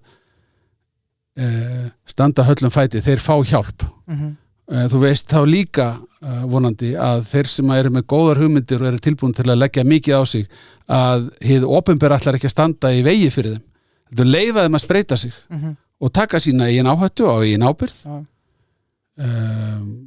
svona samfélag sem að hlúir að náunganum en er líka dýnamist og kraftmikið það er í raun og veru bara það sem við erum að vinna að Já, vel mælt ég þóri ekki að segja þetta lengur og ég var gagnrýndur að vera það er komið að nýjum lið svo að segja, við fórum á stúana fyrir þátt Já, við gerum það Unnum heimaðuna en áður við komum að honum þá það var ágætt að við minnumst aðeins á Ellísen Já Jafna veiða með Ellísen dóti Já, ég get að lofa ykkur því það er ekki rétt benni hjá mér að það sé ekkit verra að kannski rigna þess þú ert að veiða Það er alveg rétt, það er bara fínt maður og þá er Didriksson editjakkin, hann er ansið góður í veiðina sko. Hann er líka 29.995 sem er gjafaverð fyrir þessi gæði endilega kikið í Ellingsen og svo er að sjálfsögðu með búlunni Svo langt besta og ég er þess að dagana að vinna svolítið með kóngin ég var alltaf í tvöföldu með brauð á milli auka gumsi en nú er ég aðeins búin að bæta á þig alveg rétt, þannig að áfer maður sko aðra kosti en Bjarni, þú varst að tala meðal annars hunda á hann, slefandi hunda og við fengum nokkrar góðar aðsendar Spurningar Já. Spurningar sko, þetta er raun og veru sögur, staðreyndir og spurningar, þetta alls konar sko, en þetta Hann má svara fyrir þetta já, Ég má taka til varna já. Er það rétt að hundurinn hafi borðað sósuna af kjötbólunum? Þú hefur komið heim seinna kvöldið og borðað kjötbólunum. Þetta var hérna einn af þessum dögum þar sem ég kom seint heim og það voru allir meira að minna komnir inn í rúm og það eina sem að ég fann inn í eldhúsi var diskur með þessum gyrnilegu kjötbólum og ég raðaði þeim í mig en svo kom Þóra fram og sagði hver eru kjötbólunar og ég sagði þær eru í maganum á mér, ég búin að klára það var svona, ó nei, hundurinn var búin að komast upp á borð og sleikti að þeim alla sósuna ok mér var nú ekkert meint af Nei. Er það rétt að þú er átt til að stríða Illuga Gunnarsinni á þinginu? Já, við erum nú alltaf góði vinnir og það verður að vera eitthvað gaman í þessu Uppáhaldsrekkur Já, það var mjög skemmtilegt sko, einu sinni er komið að jólum og við erum hérna í miklum alþófi, erum í stjórnarandstöðu og erum að halda þinginu gangandi til þess að ná góðum samningum þinglok og Illu er á þessum tíma þingflokksformaður þannig að hann bar nú mesta ábyrgð á því hvernig hlutirnir gengu fyrir sig á þinginu og er mjög önnum kafin eins og þingmenn almennt eru í aðdraganda jóla og aðrir Íslendingar og segir mér sem sagt að hann þurfi að nauðsynlega að hlaupa út fyrir hádegi til þess að skutla binnu sinni upp á flugvöll og hann eigi eftir að líka kaupa gjafir sem að hún þurfi að bera ábyrgð á að fara með í þessa flugferð, hún var að fara vestur og þau ætlaði að vera á Flateyri yfir jólin og svona og í stuttum álið að sagði bara, ég er bara með allt niður mig fyrir þessi jól, við erum búin að vera hérna í þinginu fram á nótt dag eftir dag og það er allt í klessu hjá mér, en ég verð að skutla binnu upp á flugvöll og kaupa þessa gjöf áður en hún fer þannig að ég var nú eiginlega hálfparti búin að gleyma þessu þegar ég sé Illu að hlaupa með jakkan einhvern veginn á herðunum að reyna að tróða höndunum í ermarnar í sporinu sko og leiðin upp á Ránagötu sem hann bjó og ég hugsa með mér þarna fer Illu með allt niður í sig af orðn og seinn og hann er örugglega mjög kvíðafullur þannig að ég fór beint í þingtölvuna sem að á þeim tíma bauð upp á þann valkost ef maður fór á já.is að senda SMS Já en eðli málsins samkvæmt kom ekkert símanúmer með þeim skilaboðum vegna þetta kom bara ykkur tölvu og ég setti bara beint á Illu að sæll Illu við hlökkum til að sjá þig í hádeginu á málþinginu þú verður með fyrstu ræðuna og hafðu sambandi við eitthvað og svo skrifaði ég ekkert nafnu svo skrifaði ég eitthvað Erla eða eitthvað undir og svo beið ég aðeins lengur og beið ég nokkra stund og skrifaði önnur skilaboð sem voru eitthvað svona sæll Illu eftir ávarpi frá þér það koma 2 aðrir og svo verður svona pallborð og ég vona að þú hafi tíma til að sitja með okkur í pallborðinu ég hlakka mikið til að sjá þig þetta verður frábært hjá okkur og nú vissi ég ekkert hvað var að fara í kollinu Illu og svo klukkan var hann rúmlega 12 og þá svona þannig að hann fengi nú ekki magasar þá sendi ég á hann skilaboð sæll Illu Bjarni Ben kom og hljóp í skarði fyrir þig og stóð sér frábærlega þannig að þú þurft engar áhyggjur að hafa þessu þingi og pallborði bara gleðileg jól svo var þingflokksfundur seinna daginn og þá kom Illu bara að faðmaði mig með tárin í augun og gjörsamlega bjargaði mig Bjarni ég var búin að steingleyma þessu málþingi maður þakkaði fyrir að bjarga mig svona fallega Fyrst og fremst góð manneskja Bjarni Áttu háskasögu sem gerist í veiði þegar þú og veiðifélagin mistu bátinn niður fossa? Já, það var náttúrulega rosalegt sko ég hef sagt frá þessari sögu í einhverju veiðiblaði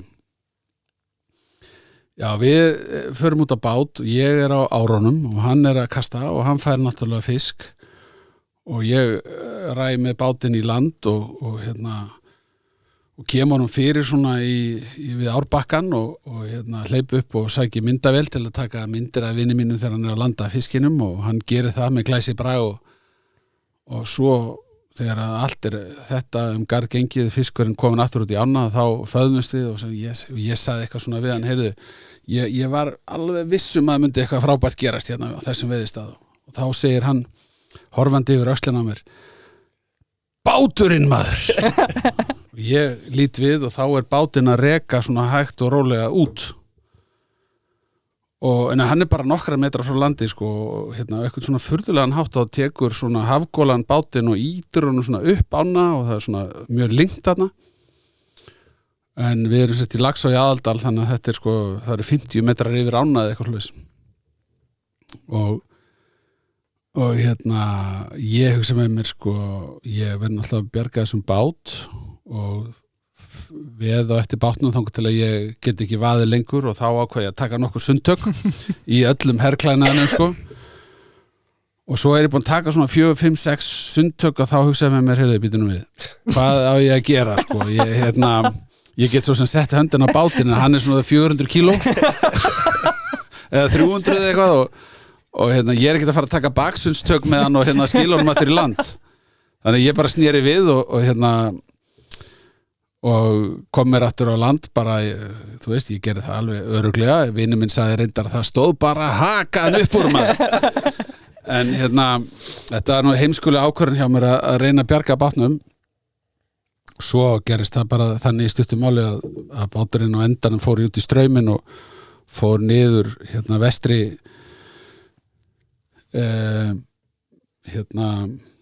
ána og kvíslina sem heitir þarna og veiðimenn sem voru fyrir neðan sáu bara tóman bát með veiðistöngum koma niður, þeir held að við varum báður í vatninu og koma hlaupandi upp yfir með hrópum á köllum og voru fegnir að sjá okkur, vona ég þannig að þetta var þetta var svona dálítið skammalegt allt saman en bjargaðist á endanum. Gott þú áttaði samt á því að það var ekki verið að gera mikið Já, ég hef samt átt spyrir það, hefði ég ekki samt getað hann tekið hann sko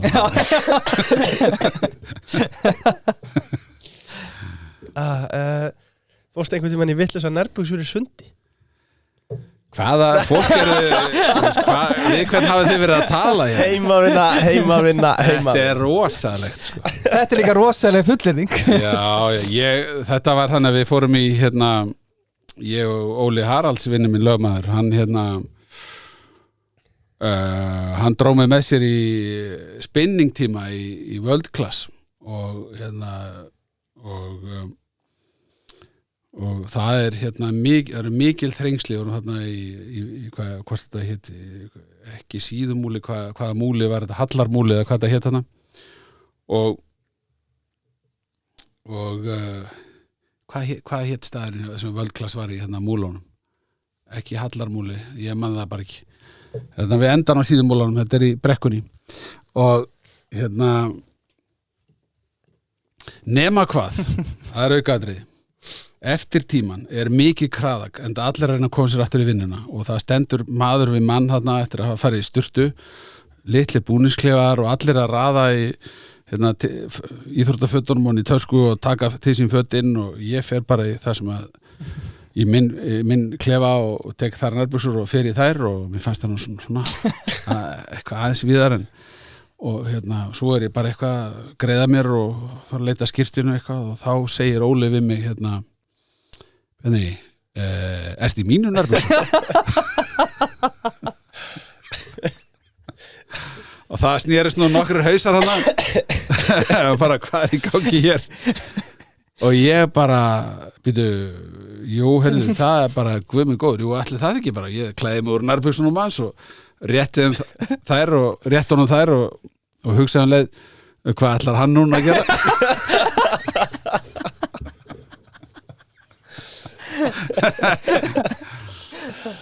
ég man þetta nú þannig hann hefði bara skellt sér í þær og ég fór í mínar og svo hefur við bara aldrei talað þetta jóli, þetta bara þetta vandrarlegt moment Ok, mjög gott Herri, við erum að detta í riddarspurningarnar sem eru aðsendar. Það eru 2 sturlaða staðreyndir að lokum. Já, það okkur Bjarni verið að gefa svo mikið tíma. Já. Fyrirgeðu Hersir, ég veit hans að ég vildi ekki segja það fyrir Hersir sagði, ég lofaði það haldur með klukkutíma. Þetta mér að kenna, Hersir, sorry. Það rétt að þú munir alla brandar? Já, ég nokkuð góður í að minna brandara, það eitthvað hluta vegna. Þó sérstaklega þá sem að kennararsöður í MR.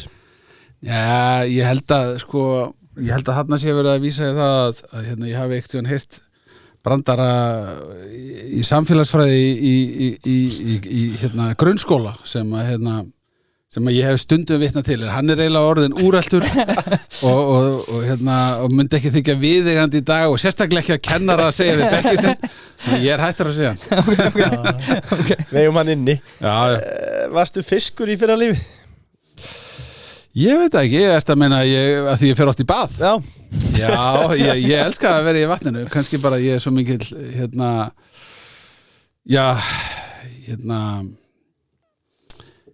sko, já, ég meina mér finnst gaman að fara í sund og heitapott og ég nota baðkari mjög mikið og það er svona dálítið mín slökun. Maður er náttúrulega í annarsömu starfi og maður þarf að finna einhverja leið til þess að svona streitulosa og ég hef reynt að hreyfa mig reglulega en baðið er líka góð stað til þess að svona streitulosa. Ertu að taka eitthvað með þér í baðið það?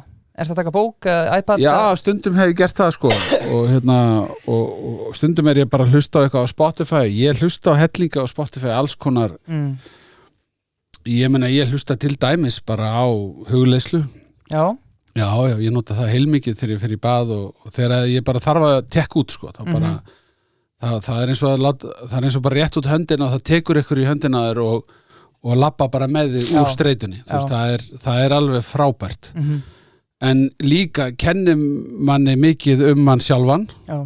Hvernig hausinn á manni virkar líkaminn. Hvernig áreiti getur farið með þig. Og þegar þú skilur það sjálfan þig, þá ferðu líka að skilja mjög mikið annað fólk.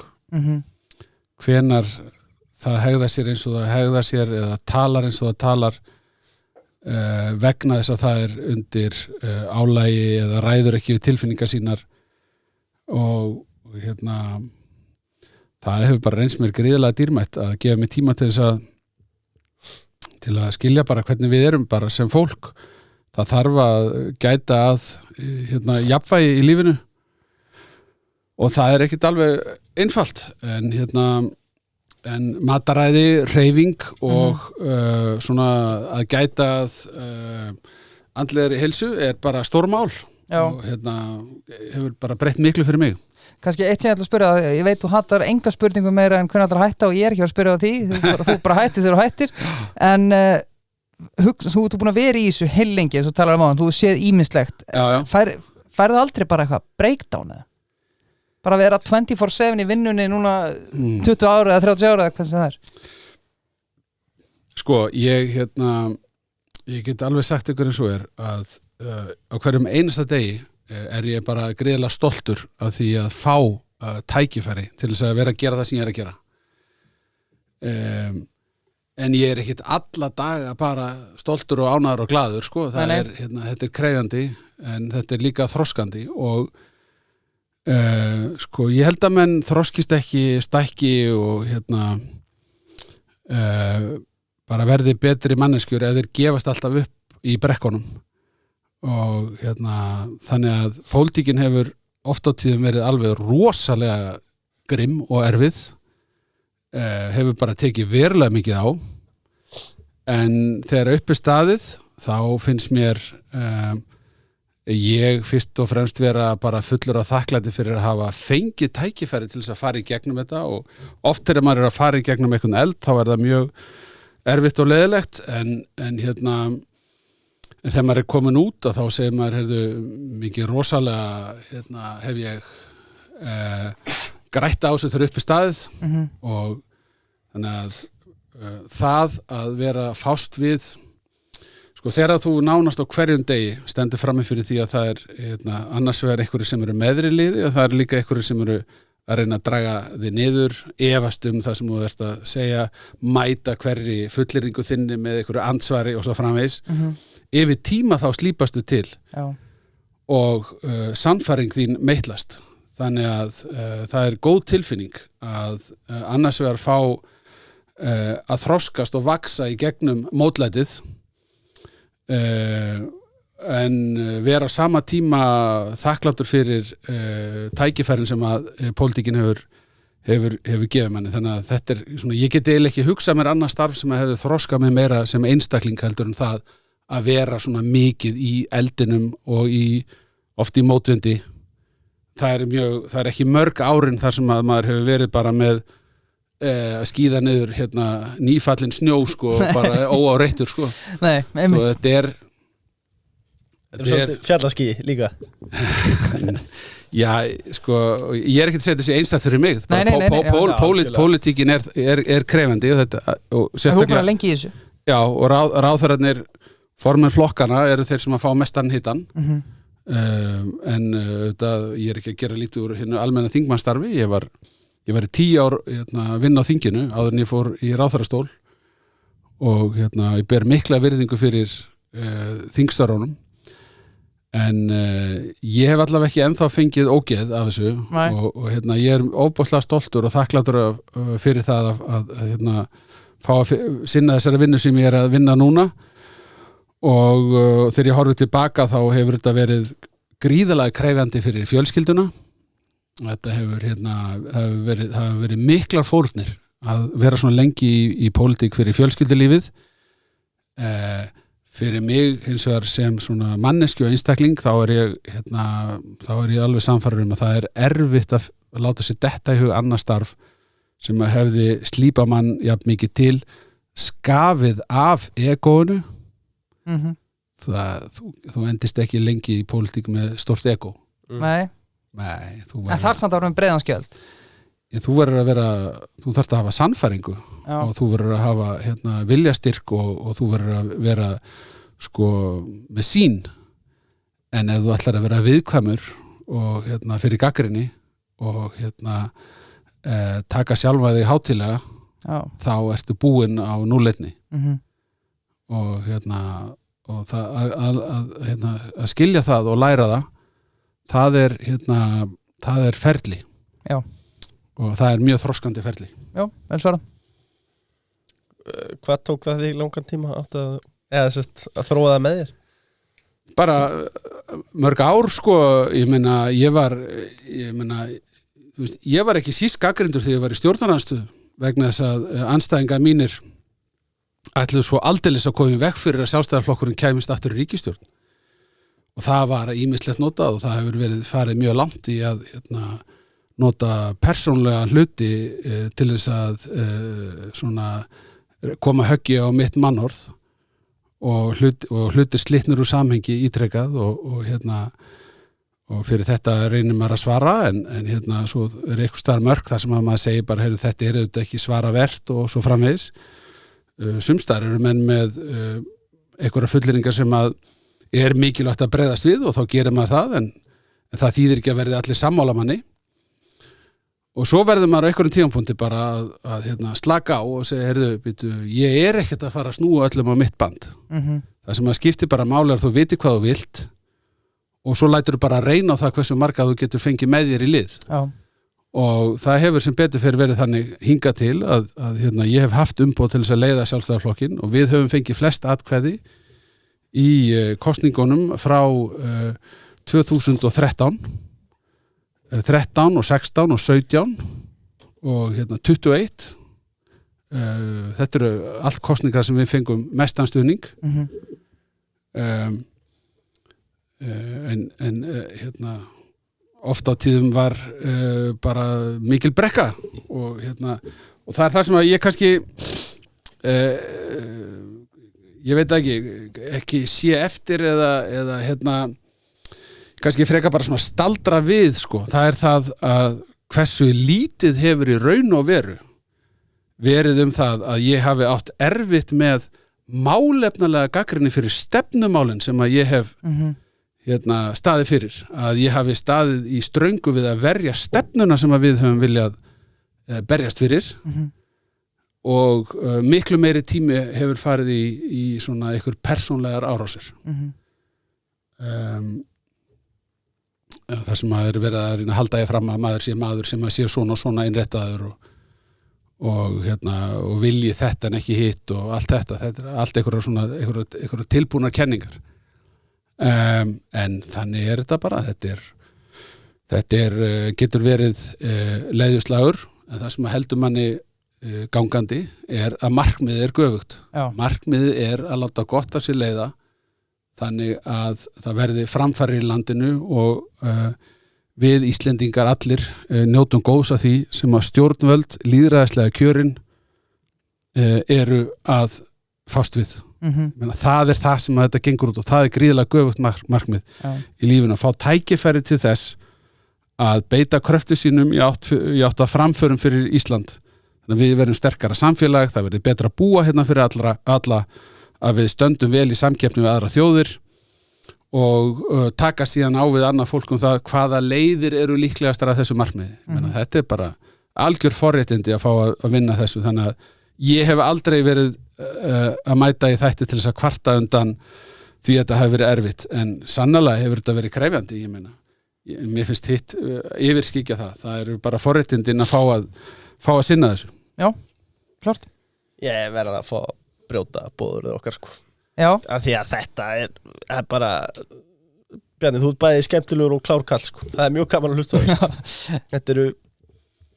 Þetta eru gaman að fá svona alvöru innsýn inn í hennar heima. Þetta hefur örugglega verið eins og segir, harðsvíra oft á köflum sko. Og kannski ósakent á einhverju leyti. Já, að mjög miklu leyti. En við erum að detta í seinasta liðin. Afsakaðu hvað við erum að halda þær hérna lengi með. Þetta hérna Við vorum samt að fá það aftur einhvern tímann. Rittarspurningarnar. Hlustendur verður bara að spila þetta hratt. Við skulum hafa þær svona Þetta er okkar styrstu þáttum. spurningar. Við erum satt með Subway og það er bara spurning hvort þú viljið hitta eða rista. Rista frekar en hitta, Já. Bónus, gripið og greitt. Þú ert að elda fyrir fjölskylduna. Hvað gripur þú og greiður fyrir? Ég alltaf að leita sko, ég fer í salat og prótein þannig að það þýðir salat kannski með fetaosti og einhverju slíku og svo kjúkling eða fisk eða nautasteik Kjötbollur oft á grillið sleiktar kjötbollur eru vinsalar Laglegt, hljóma vel Hvenær ætlar að læra nýtt lag á píanóið? Það er löngu tímabært maður Hvað er lagið þetta? Let it be Ég er ennþá, ég er búin að vera að læra það í 10 ár sko. En já, því líka gæða stundir talandum að þurfa aðeins að tekka stundum út og hreinsa hugan bara þú veist, ég er ekki góður píanóleikari en ég get alveg glamrað eitthvað og ég set stundum á vídeokennslumyndbönd til þess að læra lög og það eru algjör að gæða stundir þannig að takk fyrir að minna mig á það að taka tíma til að setjast við píanóið. Já, okkar ánægðan. Hvað var svona að fyndi í símanum þegar þú og Guðmundur Ingi voru skammaðir fyrir að flissa á þinginu? Ég man það ekkert. Það var eitthvað mjög fyndið. Já. Hvaða andstæðing á þinginu hefur þér þótt skemmtilegast að glíma við? Já. Hvaða andstæðing hefur verið skemmtilegast að glíma við?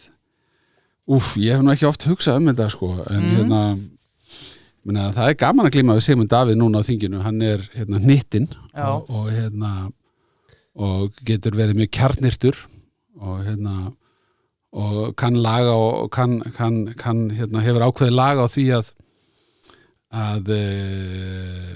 koma með sko svona beittar spurningar sem að setja málin í það ljós sem að hann vill að sé rætt og það getur verið ákveðin kúnst þurfa að byrja á því að vinda ofan af því og svara síðan þannig að hann er góður í þessu, það er gaman að glíma við hann og ég hef alltaf litið á Sigmund sem bara góðan vin, ég menna við unnum það þétt saman í svo mörg ára að þó við séum ekki að vinna saman í pólitík núna þá hef ég gaman honum.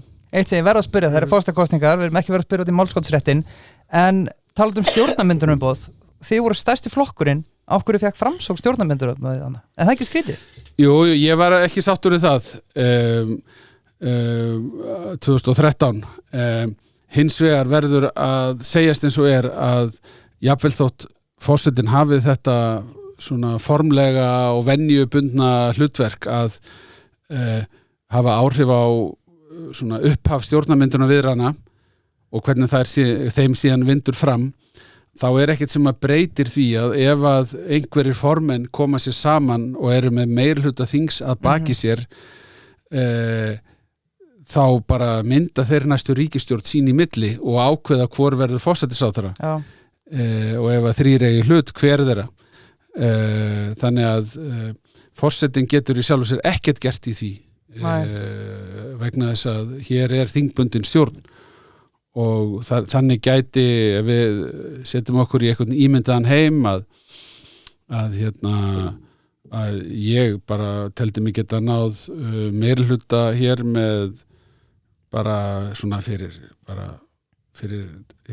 sakir þessa dæmis sko, ég segjum bara ég og Viðreisn og Píratar og Sigmundur ætlum að mynda ríkisstjórn ef við verðum með meirihluta þá skipti engu máli þó að Sigurður Ingi eða Guðmundur Ingi væri með stjórnarmyndunarumboðið. Nei, þetta bara formúluheitin, eða hvað? Já, þetta svona stuðningur við stjórnarmyndun, þetta svona, hann getur hlustað eftir því hvað svona honum heyrist formennirnir vera að hugsa og svona ítti þessu í þessa átt og það endurspeglar svona hans skynjun á umhverfinu en ef hann að lesa rangt í spilin að þá getur eitthvað allt annað gerst og að því leitinu til þetta mest formulegheit. Já, ok. Ég myndi spyrja svo miklu meira að vera búin að vera svo lengi. Já, ertu sammála því að það sé að verða erfiðara og erfiðara að fá gott fólk í pólitík, spyr Gísli þú? Ég veit ekki, ég bara ekki nú fróður það og ég veit ekki hvað kannanir myndu segja það en þetta alvöru starf. Já, þetta alvöru starf og ég meina þetta vagga lýðræðisins þingið. Það ekkert allt eðlilegt, ég finna þetta fyrir því þegar fólk kemur nýtt inn á þingið að því finnst þetta ekki vera eðlilegur vinnustaður innan gæsalappa en þetta þjóðþing, þetta ekki, þú ert ekki að ráða því í vinnu nema bara þá hjá þjóðinni og þeim sem að gáðu þér umboð en á aftur á móti ertu bara bundin af þinni sannfæringu. Ég held að flestir getur verið sammála að það gríðarlega mikil tímasóun á þinginu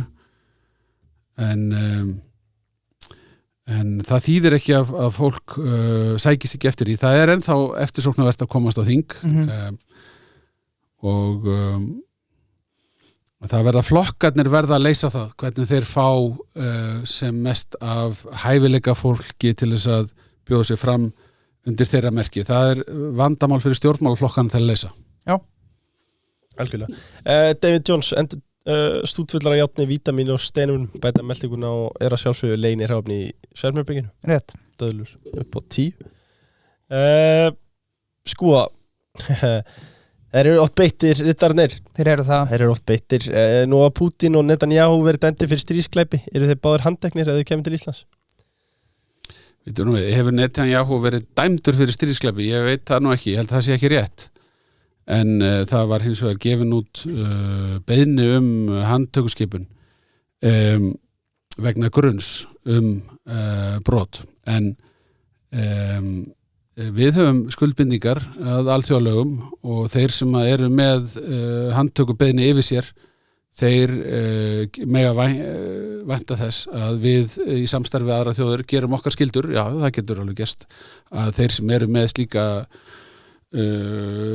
handtökuskipun á sig, þetta skerðir ferðafrelsi þeirra. Er það rétt að sjálfstæðisflokkurinn studdi þá löggjöf að Evrópureglugerð gilti fram yfir íslenska löggjöf? Það var nú skrifað inn í EES-samningin í upphafi að Íslendingar skuldbundu sig til að tryggja að þegar árekstur yrði á milli Evrópureglna sem að væru réttilega innleiddar í landsrétt á grundvelli EES-samningsins og síðan íslenskra laga að þá yrðu lögin túlkuð með þeim hætti að því marki sem hægt væri að Evrópureglunar gengu framar. Þetta hinn eiginlega bókun 35 ekki orðrétt en efnislega frá upphafi. Þannig að við höfum ekki verið að breyta henni efnislega, við heldur höfum við verið að leita leiða eftir að athugasemdir hafa borist við það hvernig þetta var tryggt í lögunum Evrópska efnahagssvæðið, þá höfum við verið að leita leiða til þess að rísa undir og fullframkvæma þetta upphaflega loforð. Og svo hafa menn verið að takast á það hvort að það sé hægt að gera það eins og lagt til og við höfum nú verið með lögfræðiálit og þetta er allt saman samið af lögfræðingum að svona túlkunarreglur eins og frumvarp Þórdísar var á sín tíma ætti sér fordæmi í íslenskri löggjöf. Mér finnst bara þeir sem að eru á móti því að við leitumst við að framkvæma EES-samningin með réttum hætti. Það veit sem við nefndum inn í áðan. Já, þeir eru bara að ganga alla leið og segja bara þeir kunni ekki að meta EES-samningin og sjá ekki ávinningin í honum og kostnaðurinn af honum sé meiri heldur en ávinningurinn. En ég er ekki þar. Ég er á því að við eigum að leggja á okkur að halda samningnum lifandi. Hann talaði að vera skárra að ganga þá bara í ESB frekar en að vera í ES. Já, það er þá út frá svona stjórnarskráni og einhverjum vegna þess lýðræðishalla sem að sumir vilja meina sé og birtist í því að við eigum ekki beina aðild að öllum undirbúningi reglnanna sem að koma til okkar frá Evrópska efnahagssvæðinu, en það má þá ekki gleyma því að það kemur ekki til okkar nema það hafi fyrst farið í gegnum hina svokölluðu sameiginlegu nefnd og í sameiginlegu nefndinni þá gengi úr skugga að löggjöfin eigi eitthvað erindi inn á Evrópska efnahagssvæðið og það líka vettvangurinn þar sem að samið aðlaganir fyrir íslenska löggjöf að íslensku rétti og gerði fyrirvarar af íslenskum stjórnvöldum eftir atvikum. Og síðan þarf að þegar að þetta kallar á lagabreitingar þá þarf Alþingi sömu leiðis að færa reglurnar inn í íslensk lög með lagasetningu á Íslandi og það þetta síðasta atriði sem að velti hlassinu og tryggði það að Alþingi Íslands á alltaf á endanum síðasta orðið. Svo geta menn haft skoðan á því hvort það hefði átt að ganga lengra, en það er ekki rétt að komast þær í niðurstöðu að bara vegna þess að Alþingi hafi ekki oft hafnað löggjöf þá hafi engin tilraun verið gerð til að gæta íslenskra hagsmuna. Sú hagsmunagæsla fer fram inn í sameiginlegu nefndinni fyrst og fremst áður en að við skuldbindum okkur til þess að taka þetta inn í íslenska löggjöf. Og svo má bara ekkert gleyma því að við getum bara sagt okkur úr EES-samstarfinu. Ef að gera það? Nei, það finnst mér að við ættum ekki að gera og það þjóni bara mjög vel okkar hagsmunum að vera í EES-samstarfinu. Það er gríðilega mikilvægi markaðir og ég held að margt, menn eru ofta að gagnrýna lagasmíð sem kemur utan sem að við síðan færum inn í íslensk lög eftir meðferð á þinginu.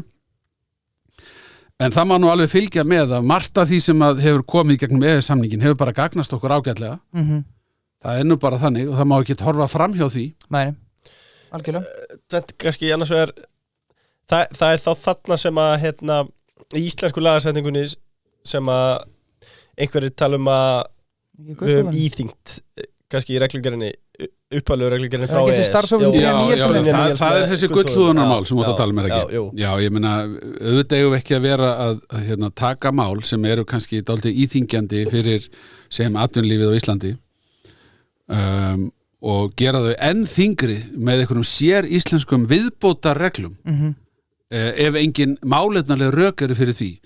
Þetta hefur oft gerst einhvern veginn svona fyrir vangá myndi ég segja þingsins að stjórnarráðið, einstök ráðuneyti hafa kannski verið með einhverjar hugmyndir nýja reglur og hafa svo notað ferðina þegar kemur Evrópureglugerð á því sviðinu og hent íslensku hugmyndunum inn í þetta og sagt, þetta eigum við að gera samkvæmt EES. Og þá segir þingið, já, við þurfum að reyna að halda lífi í EES-samningnum, þannig að við skulum bara klára þetta mál. Og þetta er ekki verra en svo að við getum lifað með þessu og haldi lífi í okkar EES bæði réttindum og skildum. En svo kemur í ljós að það voru, máli var ekki hreint innleiðingamál heldur hafði ýmsu verið bætt við og við höfum verið að vinna gegn þessu og lagt kvaðir á stjórnarráðið að gera þetta aldrei, koma aldrei með neitt nema hreina innleiðingu. Ef að eitthvað nýtt þarf að koma með, þá þurfur það að vera skýrt til tekið að það sé ekki hluti af innleiðingunni heldur tillaga frá viðkomandi ráðherra. Verður svarað. Þá það loka leiður sem tekur 1 mínútu. Það hraðaspurningarnar, en ég verð að spyrja Bjarna hversu mikill öðlingur Hermann Guðmundsson, eigandi Kemi. Já, hann toppmaður. Já, það okkar maður. Algjörlega. Algjör toppmaður. Já, þið stóruð aldrei brugðist. Aldrei brugðist, já. Nei. Og frumeri, allir sem eru sexy endastaf, drífa sig í skoðun. Ekki seinna Bjarni, er uppáhaldsmyndin ennþá notebook? Nei, það er ekki notebook, en ég á sjálfur sér ekkit einhverja sérstaka uppáhaldsmynd, en það eru margar góðar og einhver hluta vegna finnst mér margar af svona gömlu myndunum einhvern veginn, svona sitta fastar í mér heldur en það sem ég hort á undanfarin ár, en svona ein frábær mynd sem ég sá fyrir nokkrum árum sem ég dæmiger fyrir svona mynd sem ég hefði gaman af Tarantino mynd Django, mér finnst þetta sem ekki mynd. Ég veit ekki af hverju mynd datt hún í hug en svoleiðis myndir finnst mér skemmtilegar og ég hef ánægju af svona dálítið ólíkum stíl í þessu Inarito myndir sko hef ég hort á allnokkrar mér finnst það flestar alveg frábærar eins og þú veist myndi eins og Beautiful og Amores Perros og fleiri myndir eins og hann var náttúrulega með hvað heitir hún, Revenant? Já. Þetta eru stórmyndir allar mismikla stórmyndir en ég hef óbóðslega takmarkaða þörf fyrir að horfa á svona skriftaðar myndir þú veist sem eru svona eftir einhverju Hollywood handriti þar sem það kemur músikatrið á 18. mínútu og svo byrja þau saman í enda ég eiginlega hættur að hafa gaman að ég verð reyndar ekki horfið frekar á einhverja heimildamynd ég fór á Baltamyndinni í gær snertingum með Agli Ólafsinni einn besta mynd sem ég sé allir að fara á hana uppáhaldsbók Bjarni eins og margir Íslendingar þá verð ég eiginlega að segja svona eins og besta líklega besta bók sem ég lesi bara sjálfstætt fólk uppáhalds heimspekingur ég veit ekki alveg hvað ég á að segja hér ég hafði gríðarlega gaman að því að fara í heimspekileg forspjálsvísindi þegar ég var á fyrsta ári í lögfræðinni og ég hafði gaman af réttar heimspekinni og ég hef haft mjög gaman af því að hlusta á svona fræðimenn kafa aðeins á dýptina í réttarheimspeki og ég ætla nú að leyfa mér að svona nefna mann sem að kannski ekki þekktur fyrir að vera heimspekingur en hefur alveg verið til í að taka slægin oft réttarheimspekileg mál sem er Jón Steinar Gunnlaugsson og mér finnst hann að hafa þú veist, hann auðvitað maður sem hefur sterkar skoðanir og verist svona oft einhverja hluta vegna geta verið polariserandi en hefur verið með mikilvægt framlag finnst mér til umræðu lögin og grundvöll lagana og hlutverk dómara og í þrískiptingunni hvernig hlutin eigi að kallast á og svona fyrir utan alltaf svona fræðilega efni sem að maður las á sínum tíma þessa hluti og ég hef líka hlusta svolítið á Judge Scalia fyrir heitinn sem að hæstaréttardómari í Bandaríkjunum og tjáðu talsvert þessa hluti þá finnst mér alveg ástæða til að gefa Jóni Steinari svona smá kredit fyrir hans framlag í umræðum þessi efni. Já, vel svarað. Hvort myndirðu frekar labba á sokkalistunum í ræðupúlt Alþingis eða vera vel merktur með barmmerki Pírata? Guð minn góður ég meina að hið síðara kemur ekki til greina það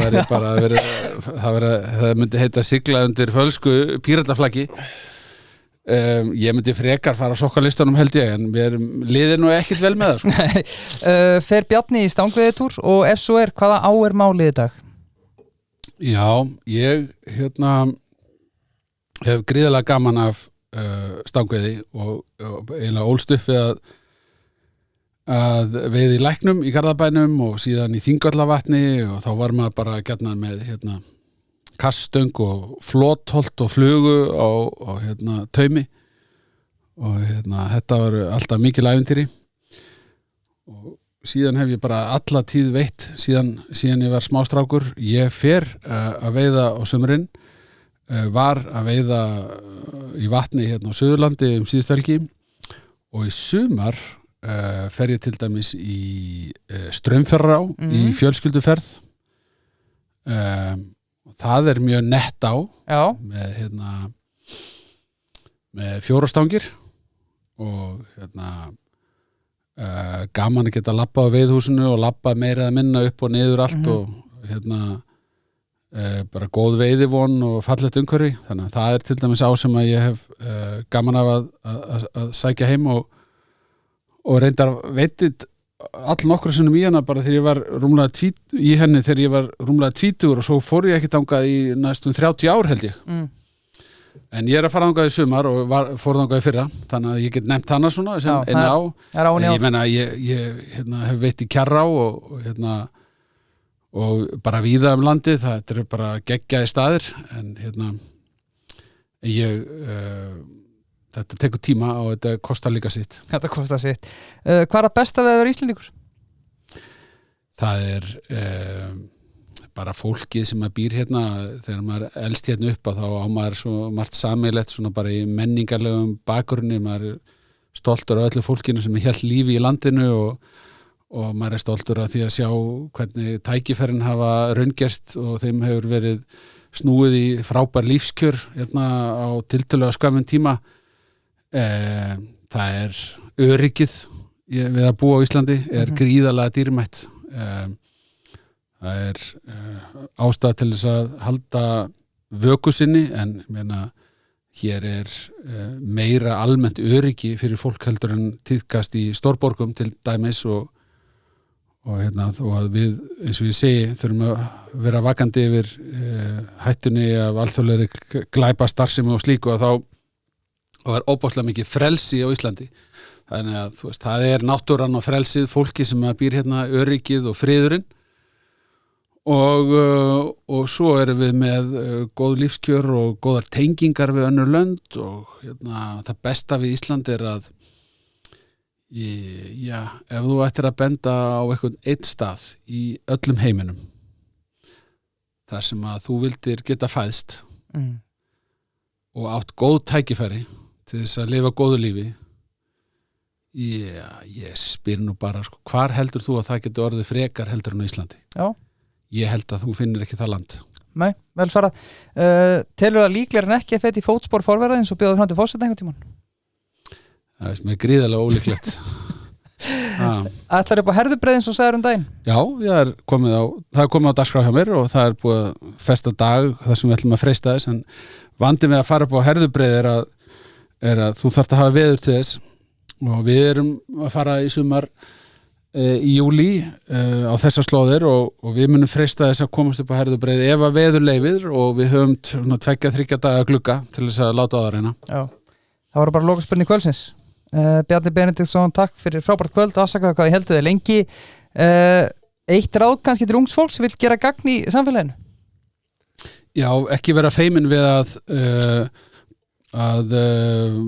fara til fundar við stjórnmálaflokkana og skráði stjórnmálaflokk eða í ungliðastarfi eitthvað staðar og bara láta til sín taka. Þú þarft ekki að vera með mótaðar skoðanir framtíðar Ísland til þess að geta mætt og tekið þátt. Heldur þvert á móti þá er þetta allt saman hugsað til þess að leyfa þér að spreita þig og þroskast með öðrum og endilega ekki vera hræddu að vera dæmd eða gera mistök eða eitthvað slíkt. Þú veist, hafið trú á ykkur og ef þið eru með þessa tilfinningu innanbrjósts að einhver langi til að láta gott að ykkur leiða þá er stjórnmálastarf alveg klárlega einn vettvangur en svo er það líka bara allt hitt. Það er að láta gott að sér leiða svo víða í samfélaginu. Bjarni Benediktsson, takk fyrir kvöldi og takk fyrir komuna. Kæra þakkir. Takk. Takk.